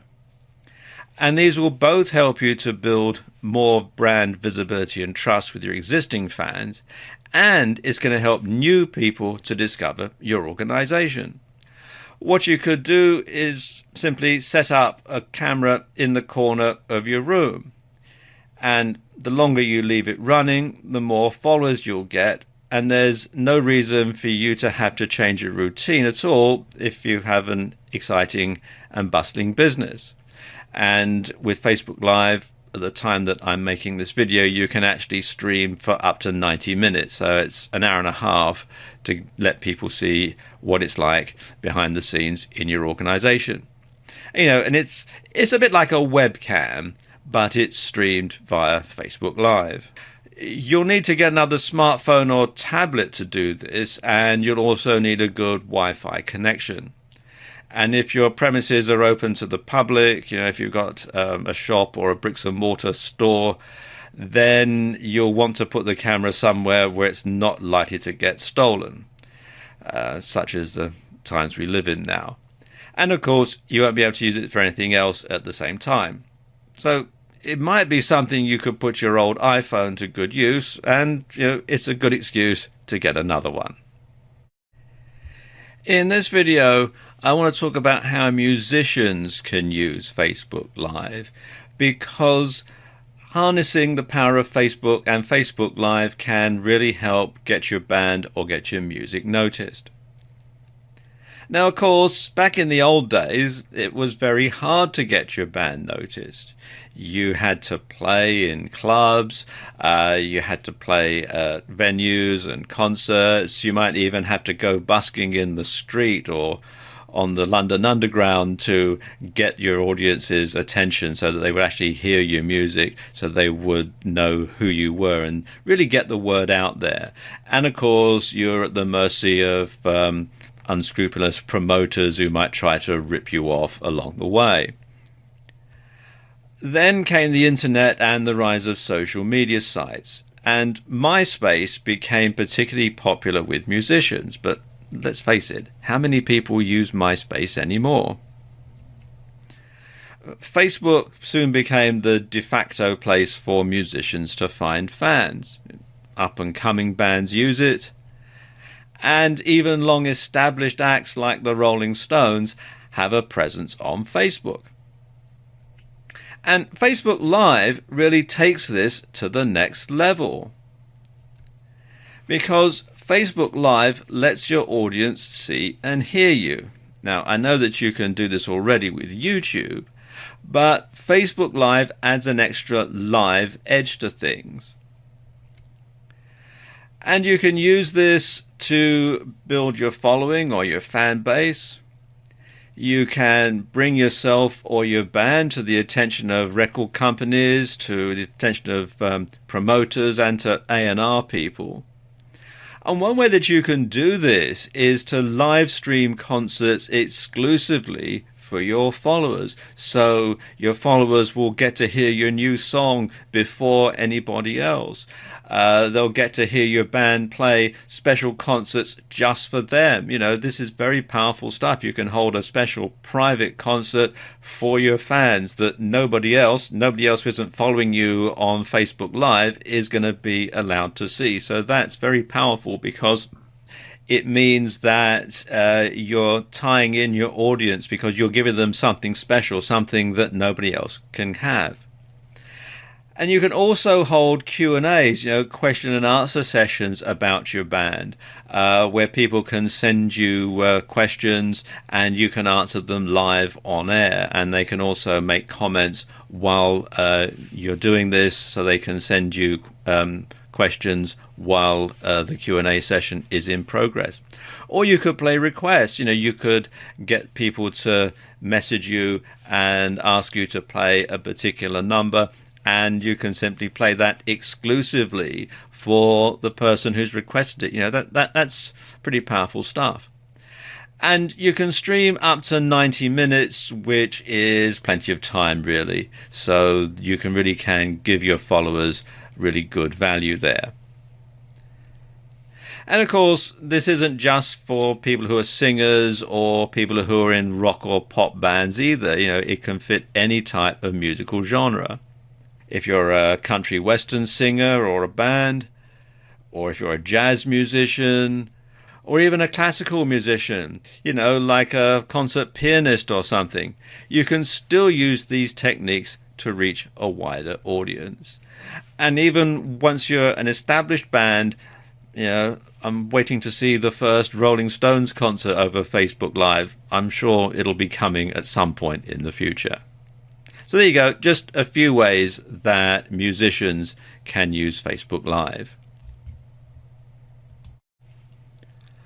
One of the things that Facebook recommend when it comes to Facebook Live is that you should be creative and you should broadcast often. And I'm going to delve a bit deeper into this topic in this video.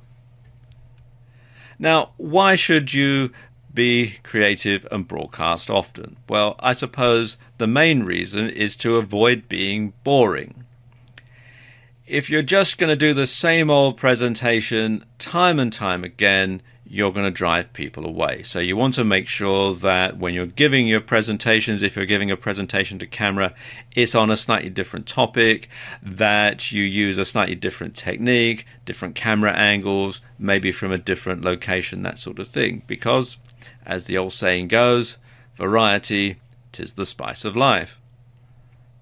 So try broadcasting from different locations. Now, obviously, provided that there's a Wi-Fi or a 4G signal, of course. Or you can talk about different topics to do with your niche. You know, you might perhaps give a demonstration of a product. If you sell a physical product as an affiliate, you could actually demonstrate how this works live on air, and then you could have the link to buy it in your Facebook page. You could perhaps, if you're an internet marketer, you're in the IM niche, you could talk about a particular aspect of internet marketing, a different one every time.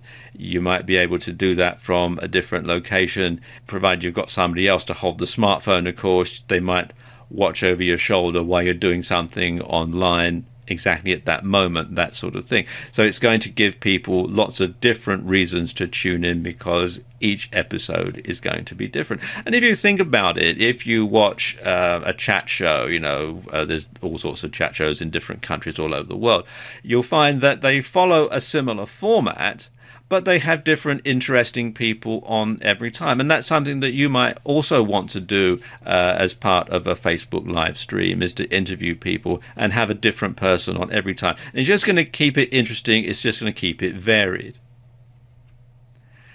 Something else that you want to do is to broadcast at regular times to build a following.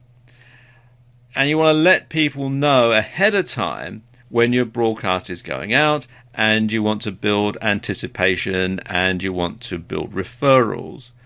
Because if people watch one broadcast on Facebook Live that you've done, they're likely to tell their friends, particularly their Facebook friends, about it, and then you can build your following exponentially, because they will tune in and watch and tell their friends and so on. And of course, another reason to broadcast often is that old saying, out of sight, out of mind. People may tune in once out of curiosity just to see who you are and what you're talking about, and perhaps they may have got an email from you in the past, or they may have bought one of your products, that sort of thing, so they might tune in once just to make sure that you are really a real person and see what you look like and hear what you sound like and that sort of thing. But they'll soon forget about you if you don't keep giving them a reason to come back. So you do need to make sure that you broadcast regularly and that you vary the topics that you broadcast on. And when you give them a regular date for their diary and your videos are entertaining and informative, they'll come back time and time again. And of course, Facebook Live is so new. It's launched at the beginning of 2016, so you're practically guaranteed an audience. And of course, it's unlikely that many marketers in your niche are using it yet. So this gives you an edge, because you're going to be the go-to guy or go-to girl in your niche that people tune into on Facebook Live. And this gives you the opportunity to get out in front and to stay there. Everybody else is going to be playing catch up. So you can make sure that you stay ahead of the curve. In this video, we're going to take a look at some of the types of videos that work well on Facebook Live. And probably the most successful type of video on Facebook Live are how-tos. Now, when you're demonstrating how to do something live in real time, it can be really powerful, because lots of people are cynical when it comes to watching how-to videos on sites like YouTube or how-to programs on TV. They know that lots of editing and manipulation goes on behind the scenes, and so what you see is not always what you're going to get. There's a very popular program on UK television at the moment where they fix up old cars, And you can just tell that there's a whole lot of stuff that they're not showing you. The car always starts first time every time when they fixed it up, and you think to yourself, especially if you've had any experience of doing anything with cars, you know that things never actually work that smoothly, that they probably had to have umpteen different takes and lots of tweaking about to try and get that car to start up after they've installed the new engine. But of course, when you see it on the program, the guy puts the key in the ignition, turns the key, boom, away it goes. And you can get a bit cynical, so no, it probably really didn't happen exactly like that. But the thing is, when it's live, they see it being done in real time, and they'll be able to see how easy it really is, or how difficult it really is. You're not pulling any punches when it comes to showing things on Facebook Live. You see exactly what's going on. Now, of course, you'll want to practice a lot beforehand so that everything runs smoothly and you don't end up looking stupid if the engine really doesn't start. But because it's live, because people can actually see it being done in real time, it'll give people a lot more confidence in the thing that you're demonstrating, the how-to, because people will see that it is possible to do it. Another type of video that does very well on live streaming on Facebook Live is what's known as the Ask Me Anything video. And this is actually probably the simplest type of video to do, because all you've got to do is sit there and answer questions that your viewers submit to you via the app, and you simply answer them live on air. And this does several things. First of all, it can boost your credibility, and it can show that you really do know what you're talking about, because people can send you a question. You can say, here we have a question from such and such. He or she wants to know this, that, and the other. And then you can explain, and it really does show you as an expert. But of course, you want to make sure that you've boned up on the subject ahead of time, that you can anticipate a bit the sort of questions that people are going to ask you, so that you can answer the questions off the cuff and sound really knowledgeable. Another type of video that does well are countdowns. Now, you can build a buzz around your product launch by counting down how many days or hours there are until your product goes live, and you can reveal a different interesting fact every time. And this can be questions that people have submitted about it. You can perhaps build curiosity, show a little bit about your product, perhaps read a bit from your ebook if you're publishing an ebook. Just a little snippet every time, just to give people a little bit of information every time that they go and broadcast, or that you go and broadcast. And you can also reveal that your product is live via a Facebook live stream, and perhaps give viewers a discount coupon or a code at the launch that will ensure that the word spreads and that you get more viewers at future launches. And then there are interviews. And again, get people to submit questions via the app and get your guests to answer them live on air. And if you've ever watched chat shows on TV, you'll know that having a different guest to be interviewed every time keeps people coming back, because it keeps the content fresh, it keeps it different, it gives people a reason to keep coming back to watch.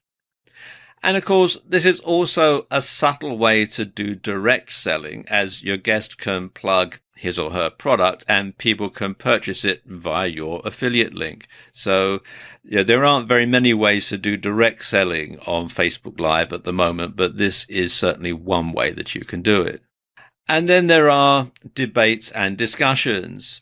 You can get lots of different people together. You can start to have a debate, and viewers can submit questions via the app and can contribute to the debate just as if they were there, really. So again, that's a very powerful way. It's a very powerful way of getting your message across, and it's something that people tune in and want to see. And these types of videos are actually quite popular. Then there are talks, people talking over lunch, over breakfast, while they're on the commute. If you're stuck on a train and it's the third time this week that the train's been late, well, you could shout out to your followers on Facebook and say, look, here, I'm stuck on the 8:15 again, and when are they going to do something about this? Commuters like a good old moan occasionally. And you can share your views with the world on any topic. And, some people find the minutiae of other people's lives fascinating. And quite frankly, there's so little on Facebook Live right now that you're practically guaranteed an audience. And then there are Let's Plays for games. And in these sort of videos, you can reveal tactics for playing certain video games. You can show people how to get to the next level. You can share tactics. You can get feedback from other gamers. And you could perhaps have a gaming circle where each participant live streams from their perspective on a certain date and time, so that you can really interact with each other as well as with anyone who happens to be watching. And these sorts of videos are always popular. And then there are workouts. And if you're in the fitness niche, then this can really be a boon, because you're showing people exactly how it's done. And this can really boost your credibility, because people can see that you really do know what you're talking about. And it's like having a personal trainer come into people's homes. And of course, as you're doing the workouts, you can get feedback from viewers, you can get questions that you can answer in real time. So as I said, it does really build and boost your credibility. And of course, you can use it as a teaser for your next fitness video. You can say, I don't have time to demonstrate these other moves, but in my next video, blah, blah, blah, blah, blah. So you can see you can actually use that for sales purposes as well. And cooking and recipes are always popular. You can actually show someone in real time how to cook a particular dish. You can show them how the ingredients go together. There's no editing, so they'll know that the procedure that you're following is the exact procedure that they need to follow in order to get the same results. And there's a whole bunch of other ones that you can have as well. You can do things like product reviews. They're always very popular because you can actually demonstrate live on air how a particular product works. Then things like life hacks, tutorials, behind the scenes are very popular, especially in the business niche. You can see people at work. If you run a store, for example, or a shop, you can have that and people can see exactly what's going on at the time. A day in the life, you can broadcast at different times throughout the day and tell people what you're doing. And quite frankly, just about any subject you can think of is likely to be popular on Facebook Live, because it's so new. So although we've covered quite a few in this video, your idea could be the next one that really takes off. In this video, I'm going to talk you through how you can go about organizing a livenar. Now, a livenar is like a webinar, but it's held over Facebook Live. Now, the first thing to do is to decide on your topic. And the best way to do that is to simply ask your followers what they want to learn about. And you can do that ahead of time by emailing your list. You can post something on Facebook and get people to respond. You could perhaps mention it in a previous live stream that you're going to be doing a livenar and what would you like to know about, and people can submit comments and you can come up with some ideas that way. But one thing that you should do is you want to keep the topic niche. You want to keep it nice and narrow, because you don't want to bore your audience. You don't want to drone on for too long. You can talk for up to 90 minutes, but quite frankly, I think you're going to start losing people's attention way before then. So you want to keep the topic niche. And of course, bear in mind that if people have lots of different things that they want to learn about, if your followers have lots of different things they want to learn about, you can do a separate livenar on each one of those, and that gives people a reason to come back and keep following you and keep listening to your live streams or watching your live streams. You also need to pick a time and date that's convenient for your audience. Now, bear in mind, this is going to be going out live and your audience is going to be in different time zones. Now, of course, if you're aiming this at people who are all in one country, then that is probably easier than aiming it at a global audience. So, for example, if you're in the continental US, you've only got 4 time zones to worry about. If you're in the UK, you've only got 1 time zone to worry about. So that sort of thing. Whereas if you're going for a global audience, then you've got 24 different time zones to worry about. So you do need to make sure that you are going out at a time that your audience can tune in and watch. And you want to do your homework. You want to research your topic thoroughly. You want to find out all that there is to know about it, because after all, when you're doing a live webinar, you're the expert. If you're doing a live webinar with another person, then you'll have to be in the same place at the same time. It's not like if you're doing a webinar where you can be in separate places and you can talk to each other via the internet, because if you're doing a live webinar, it's going to have to be filmed on your smartphone. So you're going to have to be physically in the same place at the same time. So you can go to them, they can come to you, or you can meet them somewhere and do your live webinar at a place that's convenient for both of you. Whatever you decide to do, you want to hold your live webinar somewhere quiet with a good Wi-Fi or 4G signal. So you want to check out the venue ahead of time. If it's not going to be in your home or your office, you want to make sure that if you're going to meet someone somewhere else, or you're going to go to their office or their home, that there is a good Wi-Fi signal. And you want to make sure that the set looks tidy and that the lighting is done properly. Because bear in mind that people are going to be looking at the set the whole time that you're on camera. So you want to make sure that there's nothing out of place, because you don't want anything to distract from you or your guest and the message that you're putting across. And the same goes for the lighting, because if it looks amateurish, then that's going to put people off. You want to have the same sort of lighting that people will get if they see you on TV or if they go to the movies. And ideally, what you want to aim for is what's known as Rembrandt lighting. And this is the sort of lighting techniques that Rembrandt used in his pictures. And you can see from his self-portrait here that the way that he's painted it is that the light is stronger on one side of his face than on the other. And that's the sort of technique that you want to reproduce in your videos. And something else you want to do is have an agenda to work through. And this will ensure that you move smoothly through the presentation and you don't miss anything out. So you could have note cards or cue cards, or just simply a piece of paper with the schedule written through it, the agenda, so that you know that you're going to be covering this topic first, and then that topic, and then the other topic, and that sort of thing.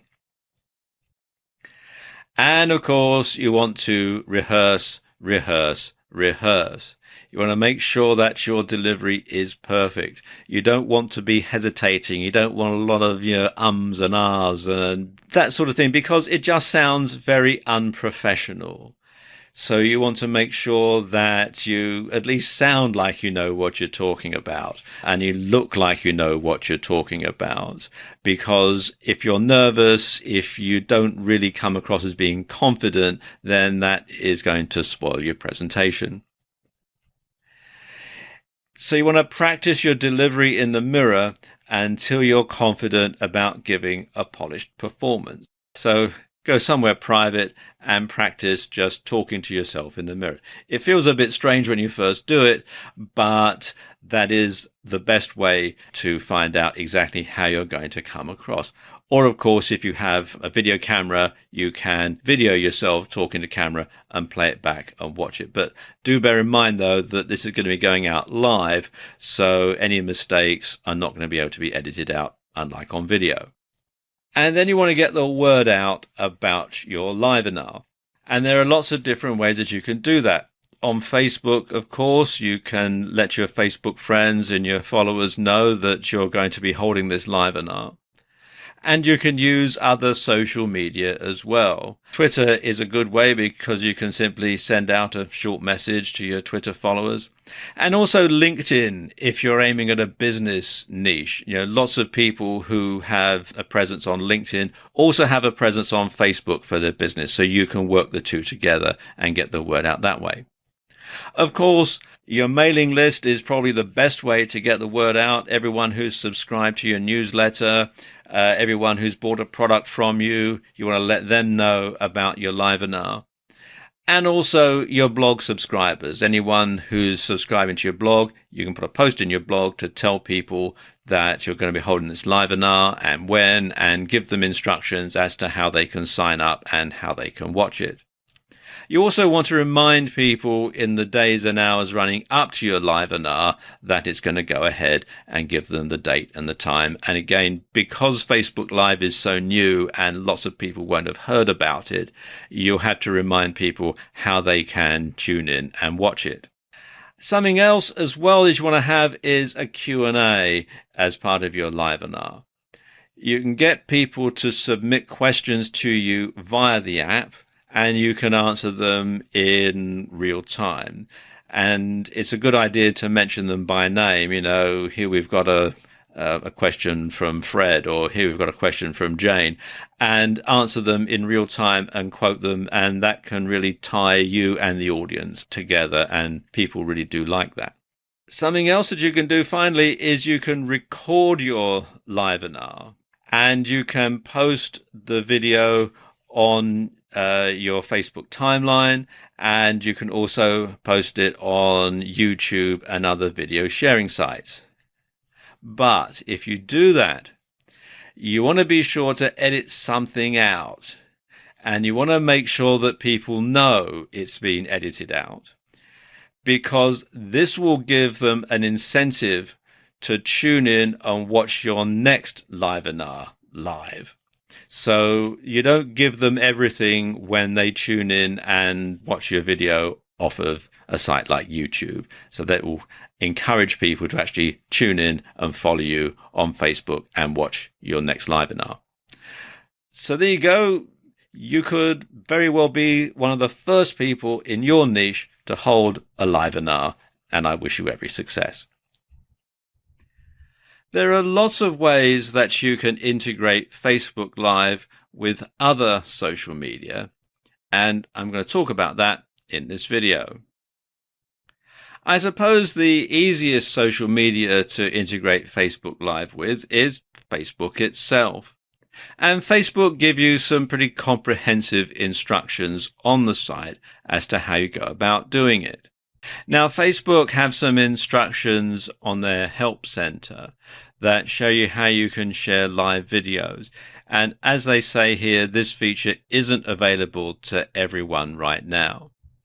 And they say that to start a live broadcast, what you have to do is log into the Facebook iOS app or Facebook Android app, tap the little icon at the top that looks like a pencil in a square at the top of the timeline, newsfeed or page.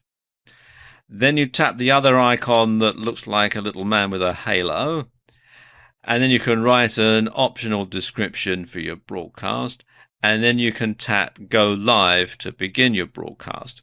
When you want to end your broadcast, tap Finish. And your broadcast can be no longer than 90 minutes, and when you end your broadcast, it'll stay on your timeline or page like any other video. And it does say that you can block viewers during a live broadcast by tapping on the profile picture next to a customer's comment and then tapping block. And then you can also unblock someone that you've previously blocked. You can also also on the Help Center, they have instructions as to how you can share a live video in an event or group. And again, it says to share a live video, go to that event or group from the Facebook iOS or Android app. Tap the box that says write something, tap the icon that looks like the little man with a halo, write a brief description, tap go live to start the 3-second countdown to broadcast, and then to stop broadcasting, tap finish at the bottom of the screen.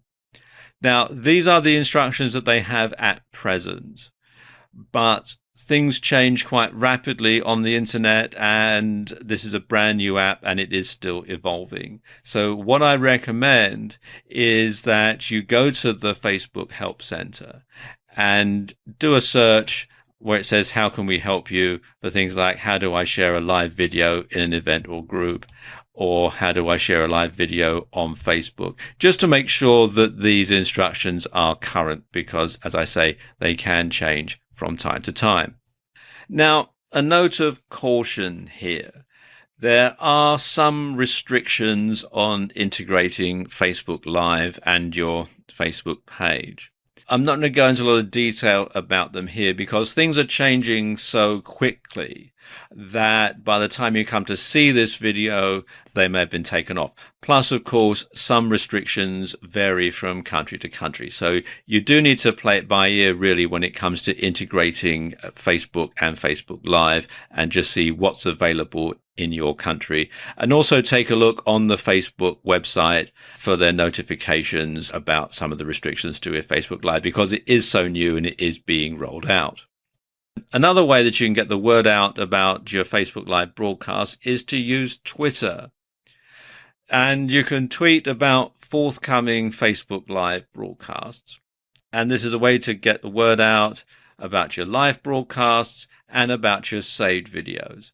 Although do bear in mind that Twitter does own Periscope, so you don't really want to do this too often in case they sort of, rather take umbrage about it and shut your account down. So do be careful when trying to promote Facebook Live via Twitter, but every once in a while, I don't think it could really hurt. And then there's YouTube, and you really can do a great partnership between your Facebook Live broadcast and YouTube. What you can do is save it to your camera roll when you're recording your video, and you can edit the video to make it more polished and more professional. Then you upload it to YouTube and your followers will be notified. And what you can do is include a link to your Facebook page in the description, and then people will know where you are. They'll know that you are on Facebook Live, and they can be notified when your next live broadcast goes out. So you can work the two together very, very easily. And of course, probably the best way to integrate Facebook Live with other media is with your own blog or your own website. So you can give details of your next or previous live broadcasts. You can link to saved videos that are part of your Facebook timeline.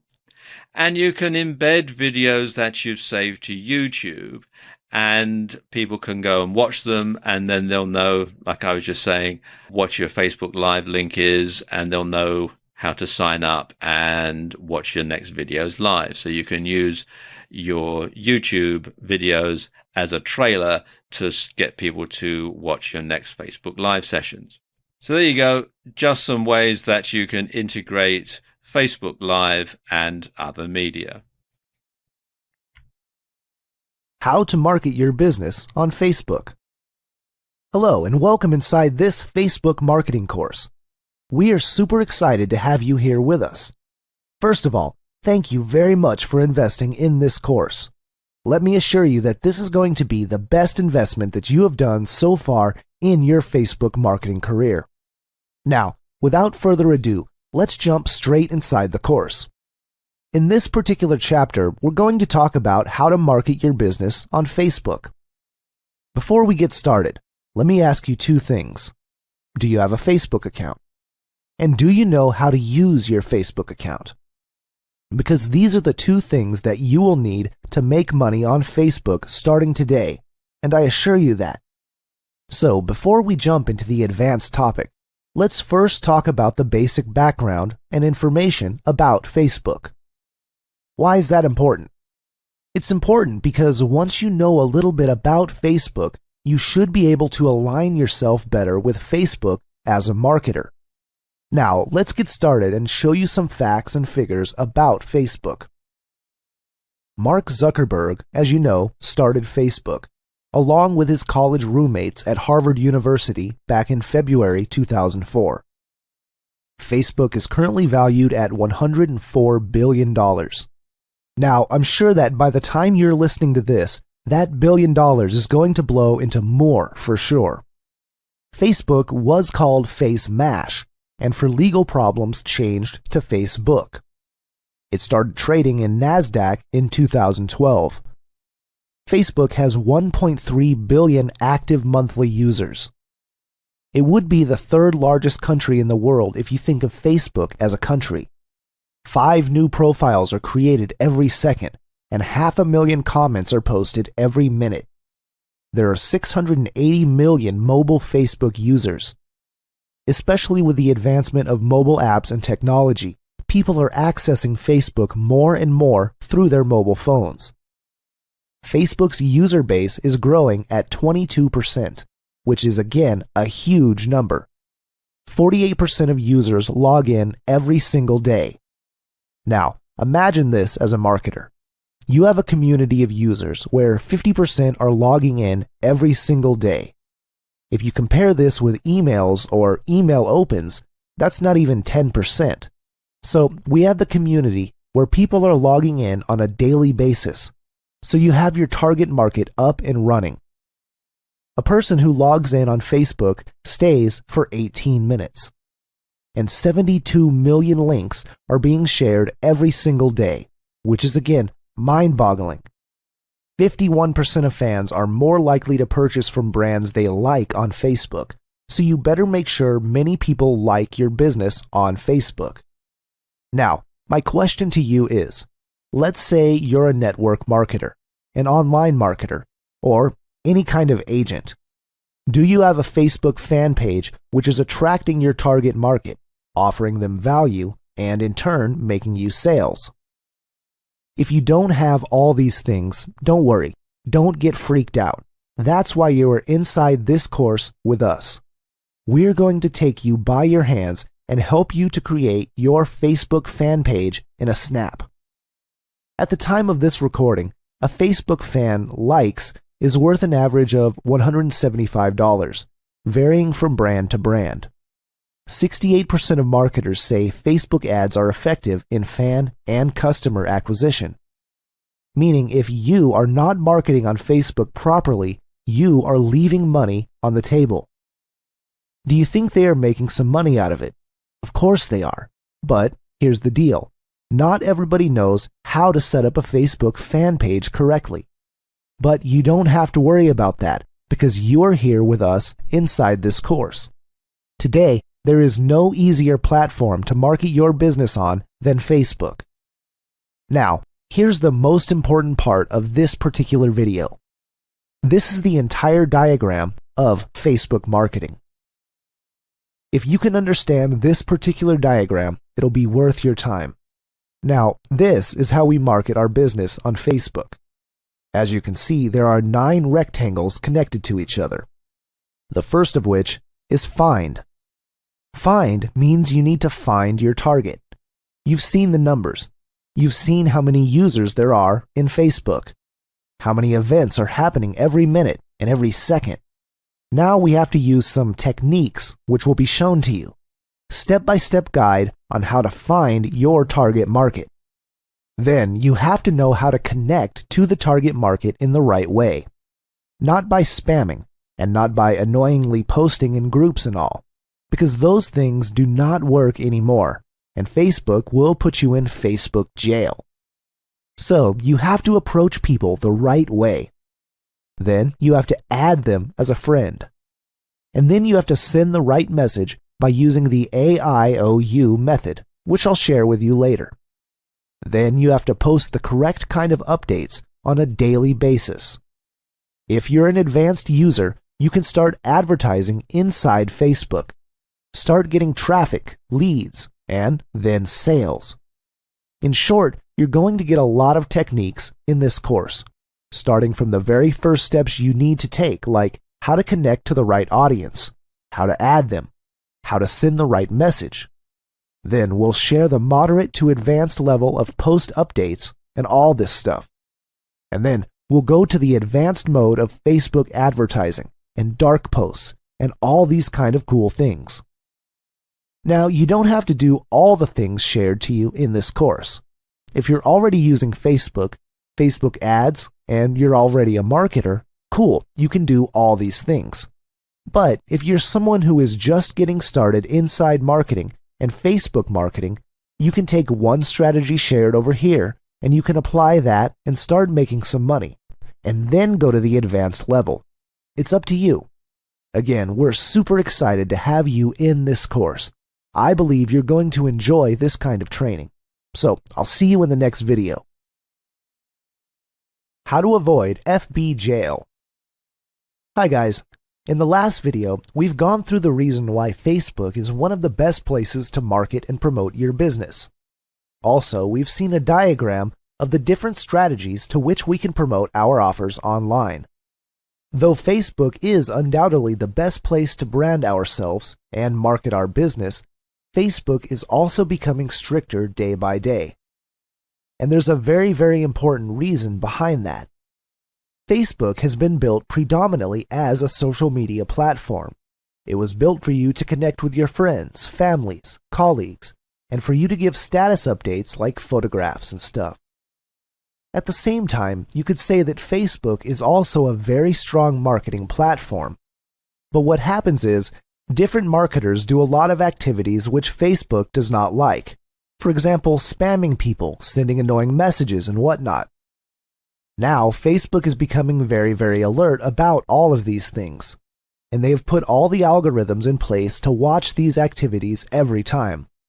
So doing all these annoying activities, which Facebook does not like, things that are strictly no-no when it comes to Facebook's policies and procedures, will put your account under threat. First of all, Facebook will put you under something called the Facebook jail. And if you continue to do those things which Facebook already warned you about, they will also terminate your account forever. Facebook does give warnings and put your account on hold for a period of 7 days to 30 days. And then, if you do not abide by the terms and conditions, they might seize your account forever. Now, as we always say, it's better to take precaution. If you know in advance the things to avoid to protect your Facebook account as a marketer, then you'd be more prepared and confident to execute your FB marketing plan of attack. In this particular section, we'll be discussing the things you should not do as a marketer. Because I want to make it very clear, once you abide by the rules of Facebook, once you do not do the things that many marketers ignore, do not know, or do, then you will be absolutely safe. First of all, you do not annoy your friends by spamming your links all over Facebook. Once you start spamming your links across Facebook, Facebook keeps a track of your account. And number 2, there are certain links which have already been banned in the past. One can get blocked in Facebook by sending too many messages. Once you send someone a friend request, and that person does not respond, and if you keep on sending message, or if you keep on sending some spam links to someone, that's a must not do in Facebook. And of course, once you have sent a friend request to a person, do not keep on doing it, as this is harassment in Facebook's policies and terms. Account can be blocked temporarily if you do all these things, and you will see that for some time, Facebook will tell you that you cannot send friend requests for 7 days, or something like that. And if you continue doing that, they can also permanently block you for sending too many friend requests. Be careful about this thing. Do not post in groups constantly. This is very important for marketers, especially in the network marketing niche. People have a tendency of joining different Facebook groups along Make Money, and they start spamming their links. Don't do that because your account is being tracked. Don't worry because I'll show you the proper way to do that. Just don't start spamming different groups. Don't buy fans. Once you've set up a Facebook fan page, never buy fake fans from Fiverr. This is a serious way to get your account blocked. When Facebook warns you about something, it's best to follow them, else you need to be ready to face the consequences. Especially as marketers, some have a tendency of breaking the rules.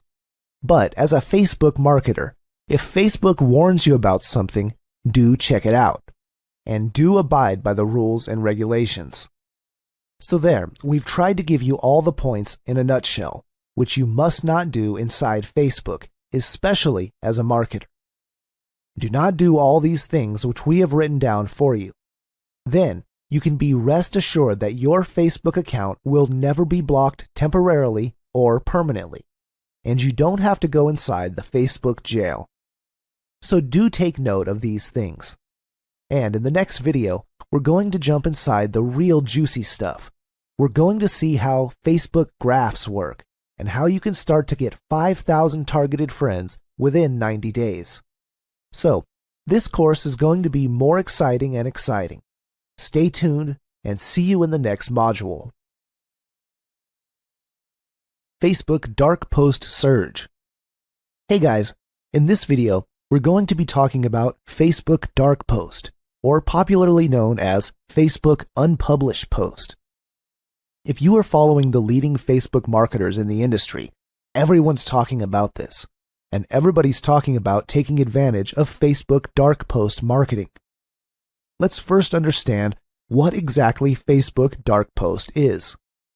Dark posts are one of the most effective Facebook advertisement mechanisms that have erupted into the scene. Dark posts are unpublished Facebook posts that are not visible on your fan pages, but only visible in the targeted Facebook newsfeed. What I mean over here is that dark posts are something that don't appear in the newsfeed of your fan page, but you can super target the audience where you want the post of yours to appear. Let's first understand briefly the disadvantages of using this sort of post. Let's assume that you are a marketer and promoting 4 or 5 opportunities or launching your products. If you keep on bombing Facebook newsfeed with your posts every 2 hours of every single day, obviously your fans are not going to be liking that. Instead, they might even unlike or unsubscribe on your Facebook fan page. Being a marketer is all about doing things in a good manner and making it really clean. But if you can use dark posts, you don't have to post your updates into your Facebook fan page.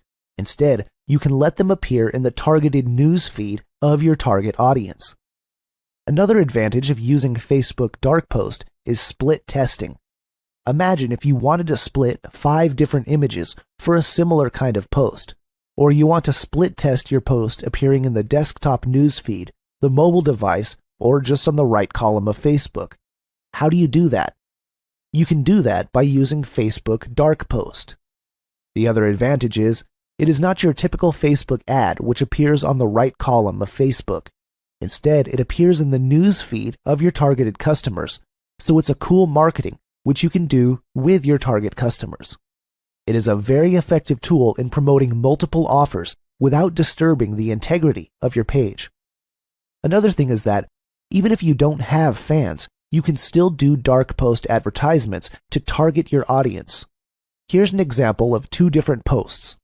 On the left side, you can see a normal post.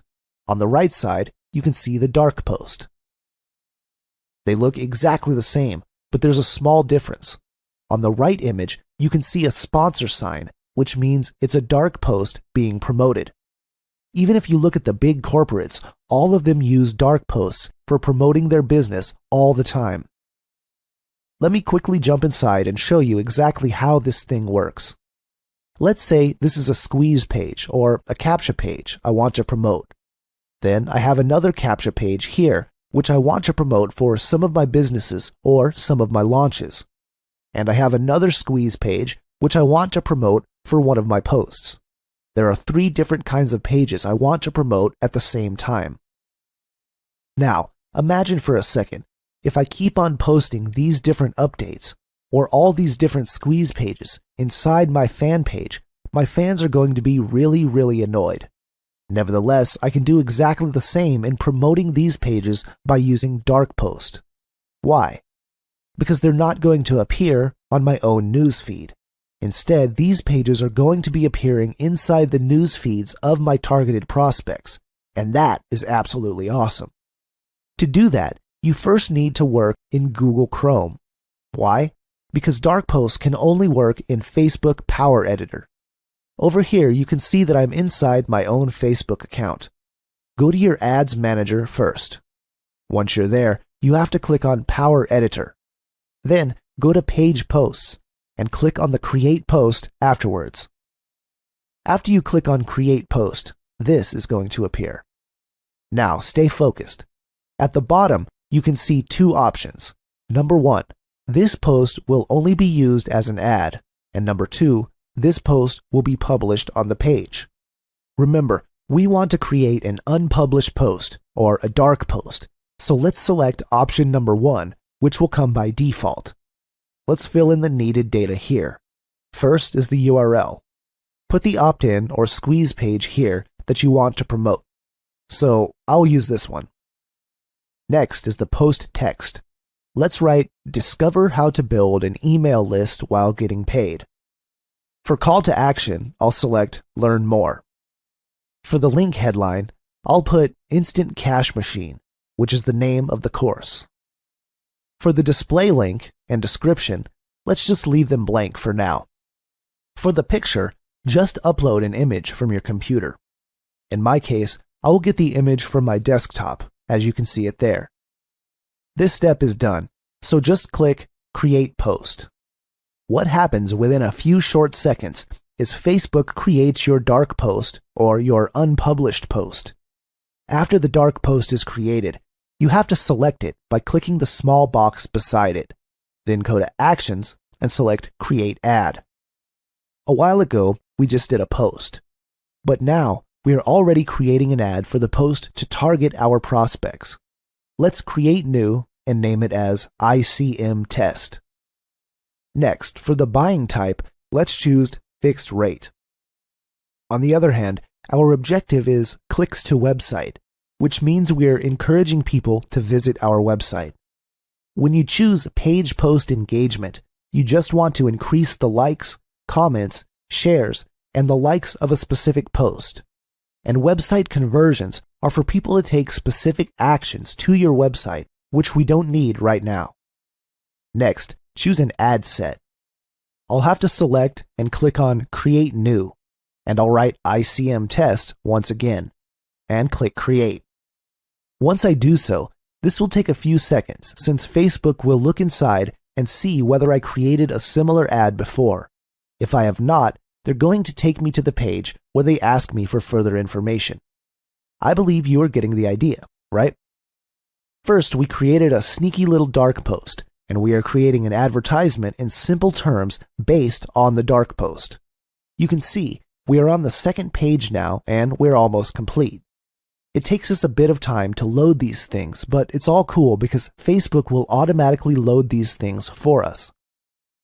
In this particular case, you have to check this out, whether the fan page you see is the correct one. If not, you can just click the arrow over here and choose the right one. Facebook will also ask whether you want to use an existing post. Yes, of course. By default, it will select your particular dark post which you have created. You can also see the preview of the post ad in different devices like the desktop and mobile news feed and all those other previews. Obviously, we won't be using all of them, so we just select what we want to use. Once we're done with that, we just click on this, which is known as the Ad Sets. Our ads has been done by working simply for less than 2 minutes. So, in the Ad Sets, we will already select our target audience, the daily budget, etc. First, click on Edit. Then we can see the ad set name, which is ICM Test. I will then select the daily budget. You will see over here that it's in my currency, so I'll do an equivalent to $5. We're starting at $5 since we've said before that we won't consume a big amount of money. It's not worth it, especially when you're just starting out. Next is the schedule. Here you have to choose the date and time of your schedule. When do you want it to start and end? You also have to be aware that this schedule is based on your country's time. For example, I want to run this ad for 2 days from February 25th to 27th at around 8 a.m. to 8 a.m. the following 2 days, Philippine time. For your audience, You can just edit that to have a more specific target. For now, I won't edit it. Next is the placement, where your ad will appear. If you don't want this ad to run in the audience network, for example, then it is fine. You just need to click on the check button beside it, and it will be removed. You can also choose what type of mobile devices can see your ad. When doing this, your estimated daily reach also changes, which you can see on the right side of your screen. Once we are through with this, we have to click on Upload Changes. After doing this, it will take a few seconds, and the ad will be automatically uploaded and will be sent to Facebook support for approval. And we're done. So guys, I think you get the entire idea of the advantages and how we can create a Facebook dark post or unpublished post. Let's have a recap. First, create a simple post which you want to promote. Once you are done with that, create an advertisement for that post. And in this advertisement, you can target your audience, which I've just shown you. Select their country, a community about online marketing, or things like that. Then we select our budget and all that stuff. You can choose where your particular ad would appear on Facebook. You can absolutely go to that particular level of targeting. So that will absolutely help your advertisements super duper targeted. I believe by now you got the entire idea and mastered the particular tricks. This video is a bit lengthy, but it's great doing it because the topic is very cutting edge, and the good thing is there are no dirty marketers doing this stuff. This is an absolutely clean market for where you can dominate. You are little by little upgrading yourself to become an elite marketer, and you'll be learning these things step by step. Once again, I believe you enjoyed this video as much as I enjoyed making it for you. Thank you so much, and see you. So, what is live streaming and why should you care? Well, there's lots of reasons and we're going to cover them in this video. Now, first of all, let me give you a brief introduction to live video streaming.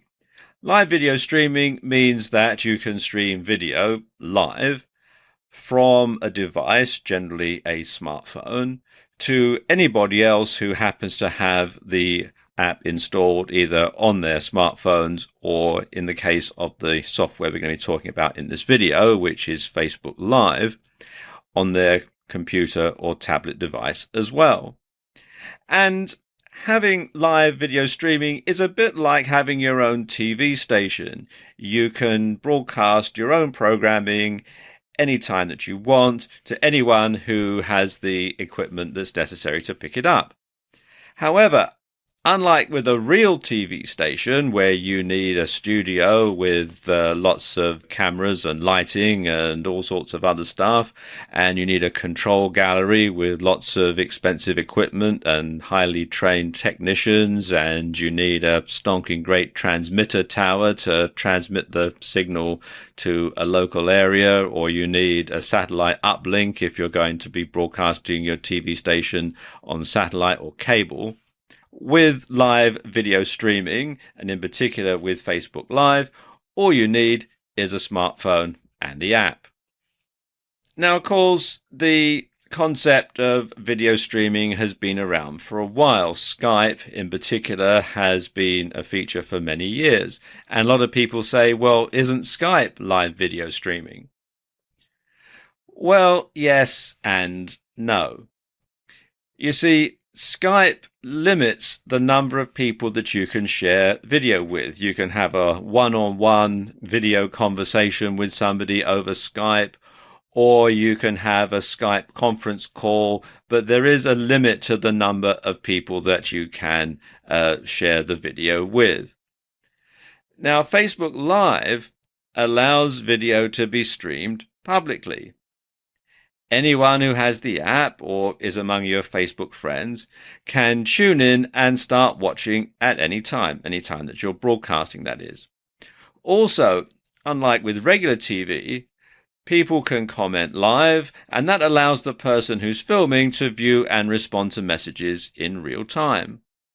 So how are people using Facebook Live? Well, if you were to tune in to a Facebook Live signal, either on your smartphone or on someone's Facebook page, you're going to see things like people doing workouts while their phone films them, people chatting over a cup of coffee or a mug of tea on a particular topic. People lying in bed just staring into the camera.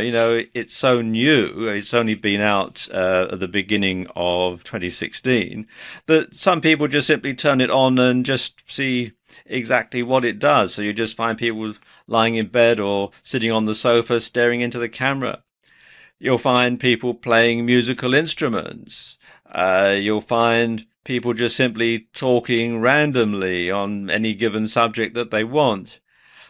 You'll find people reading excerpts from books. You'll find people who are not really doing anything, but they just are getting on with their lives and they're letting the viewers watch them as they do that. And you'll find a whole lot more besides, especially as the app gets to be more and more well known and people think of different uses for it.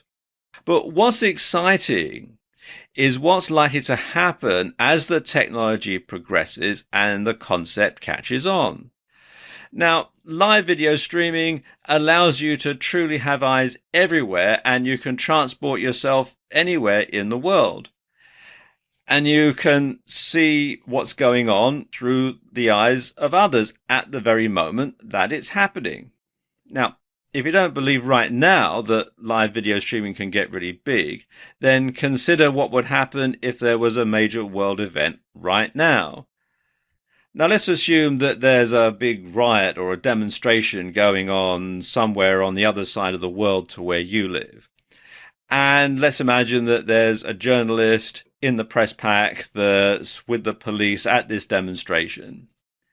That journalist could have Facebook Live on their smartphone, and they could start streaming from the middle of the demonstration, from the middle of the crowd. So you could get a really good idea as to what's going on. It would be literally just like being there. You would see everything happening unedited in real time. So again, it would be just as if you were with this person right there in the middle of the demonstration, and you could see exactly what was going on. And in the future, we can also expect technology to progress and drive this forward further. Video fidelity will improve. At the moment, there's HD, which is pretty much standard. This is what you're watching this video in. 4K is starting to come in, and there's 8K and 16K just around the corner as well. So you're going to have a lot more options. Plus, at the moment, you can only use Facebook Live on a smartphone, but you can expect that you'll be able to stream from other cameras like a GoPro or something like that in the not too distant future, I would assume. So again, this is so new that it's going to really take off, and the options, we're only just starting to scratch the surface of the sort of things that you can do with live streaming video. Okay, now let's look at a few stats. Now, Facebook Live is so new that there aren't a lot of stats yet. But let's take a look at some of the competition, because Facebook Live is not, the first app that does this, although it does have a lot of features that some of the competitors don't have. And in particular, they don't have the power of Facebook behind them. Now, Periscope, which is probably Facebook Live's closest competitor, has over 10 million users. And Twitter purchased Periscope for an incredible $100 million before it launched. So you can see that Twitter saw the power of live streaming before Facebook did in many ways. Meerkat launched around the same time, and it had 120,000 users by the end of the first month. Twitch, which streams live video games, had 12 billion users at the end of 2014. That's the last figures that are available. But you can bet it's probably more now. And Blab is another new streaming app which shows promise with incredible engagement, and their average user spends 65 minutes a day watching videos on the platform. And even YouTube is starting to get into the act now, and YouTube live streams some events, and the E3 event in 2015 managed to attract a gigantic 8 million viewers within just 12 hours. So, as you can see, this is fantastic news. People see the huge potential of live streaming and they're flocking to it. You should too. In this video, we're going to talk about some Facebook Live best practices, and these are as recommended by Facebook. Now, the first thing that Facebook recommend is that you let people know ahead of time when you're going to broadcast. And this is a very good idea because obviously you want to get as big an audience as possible, and it's not like you publish a TV guide or something. So you want to let people know ahead of time when you're going to broadcast. Now, there are lots of ways that you can do this. I suppose the easiest way is via Facebook itself, to let your Facebook friends, let your Facebook followers know that you're going to be broadcasting via Facebook Live so that they can log in and watch your video at the time it's going to go out. You can also do a shout out to your followers on Twitter. And if you're aiming at a business audience, then probably making a post to your followers on LinkedIn would be a good idea as well. Something else that you can do is to send an email to your list, of course, just like you would if you were holding a webinar or something like that. You would send an email to your list to let them know, and you can do that for Facebook Live and encourage them to sign up. And of course, you should post the date and time on your blog so that your blog followers can tune in. And also anybody who happens to find your blog through an internet search can also log in and find out when your broadcast is going out. You should also go live when you have a strong connection. Now, Wi-Fi tends to work best. But if you can't find a nearby network, then you'll want a 4G connection. Now, I know that 4G isn't available everywhere. In most countries, it's available just in large cities. But if you can find a 4G connection, then that's great. Otherwise, you'll want to have a Wi-Fi connection to stream that. And if you have a weak signal, the Go Live button will be grayed out, and you won't be able to broadcast. So you want to make sure that you've got that ahead of time before you start to do your broadcast. When you're planning when you're going to do it from, you want to make sure that it is somewhere where you're going to get a nice strong signal. You also want to write a compelling description before going live. And a great description will capture fans' attention and help them understand what your broadcast is all about. And that means they're more likely to watch it right through to the end, and they're more likely to hear your message in its entirety. You should also ask your viewers to follow you and receive notifications when you go live. So call out that your audience can tap on the follow button on live videos and videos that were live, and then opt in to get notifications the next time that you go live. So again, it gives them more notifications so that they'll know ahead of time when your broadcast is going to go out. And you want to say hello to commenters by name and respond to their comments. Because one of the great things about Facebook Live is that you can communicate with your audience. They can send you comments which you can read as you're making your video, and then you can respond to them in real time. And your audience will be thrilled to hear you mention their name and answer their questions when you're live. And you should broadcast for longer periods of time to reach more people.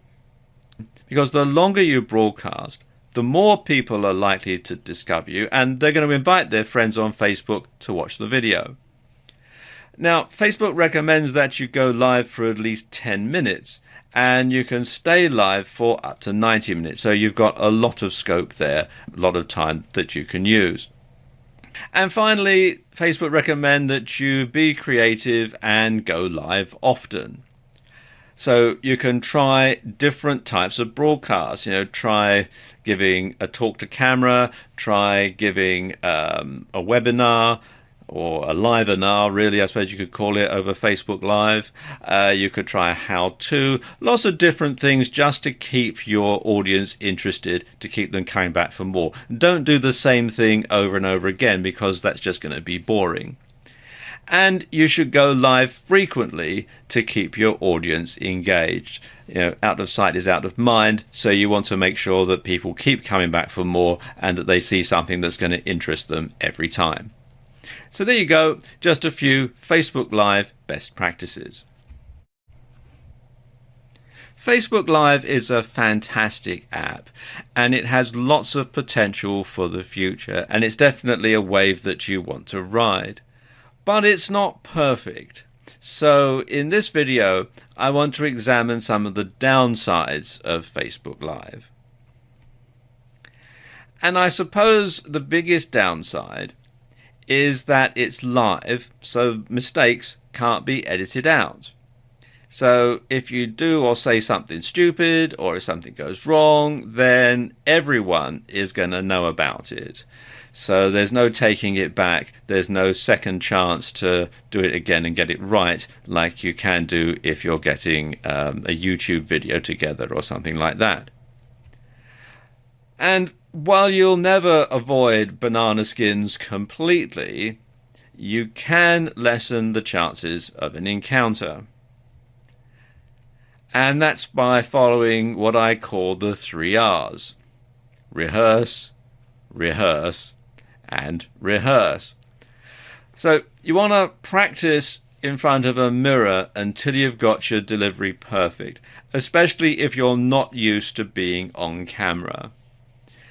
And you want to practice the stuff that you're going to do in your videos until you've got the routine right down to a T, so that you know exactly what to do, and you've tried it so often and you've done it so often you could do it in your sleep practically, and then when you actually have to go ahead and do it live, then the chances of something actually going wrong are going to be reduced. Note I say reduced. Things might still go wrong, but you'll lessen the chances of that happening. Another downside to Facebook Live, again because it's live, there's no music or editing to your videos. So, as I was just saying, you can't edit out mistakes. And you can't build atmosphere through adding music. Lots of people like to add some music to their videos to build the right sort of atmosphere. Well, you can't do that really in any type of Facebook Live video. In fact, there's no post-production of any kind. It is what it is, and it goes out live, and what they see is what they get. In fact, the only way that you can have music in your videos is to have music being played in the background. But you must get the volume right though, or it could be distracting and drown out what you're trying to say. And this can be a big problem because chances are you're not going to be monitoring the sound as it's going out either. So you never really know exactly how it's going to sound unless somebody sends you a message saying we can't hear you, speak up, or something like that. You can, though, save your videos for editing later. You can save them to the camera roll option that you have on Facebook Live. And this means that you can post them on video sites like YouTube in a more polished format. You can also post them on your Facebook timeline as a video as well. So it does give you that flexibility. Another thing is it's so new that not many people know about it. And this is perhaps the biggest problem. It was only launched at the beginning of 2016. Initially, it was only available in the US and then only on Apple iOS. And it's being rolled out to other countries, and it's being rolled out on Android. But, of course, not every country has it, And of course, you also need a 4G signal or Wi-Fi for it to work properly, which is another big problem, especially getting 4G. I know that most large cities in the US have 4G. In other countries, that's a bit slower. In rural areas, well, it's just a distant dream, really. So you really do need to have a nice strong Wi-Fi signal in order to use it if 4G isn't available. So again, that's a big problem. And you'll need to tell your followers and subscribers, especially those who aren't on Facebook, about the app as well as your content. And this makes double the workload because you've got to convince people to, first of all, sign up for Facebook if they're not already members, and then to install the software on their smartphones or to go to your Facebook page. You have to verify your Facebook page, and it's a lot of hassle. And so it makes a lot of workload for you. And, of course, because it's live, it's not always a convenient time for your viewers to tune in and see your broadcast, especially if they're in a different time zone. And this is something else, if you happen to have a video up on YouTube, well, people can log in and watch it at their convenience. If it's going out live, then of course they've actually got to be there at that time. And they've got to have their computer or their smartphone or their tablet device on at that particular moment.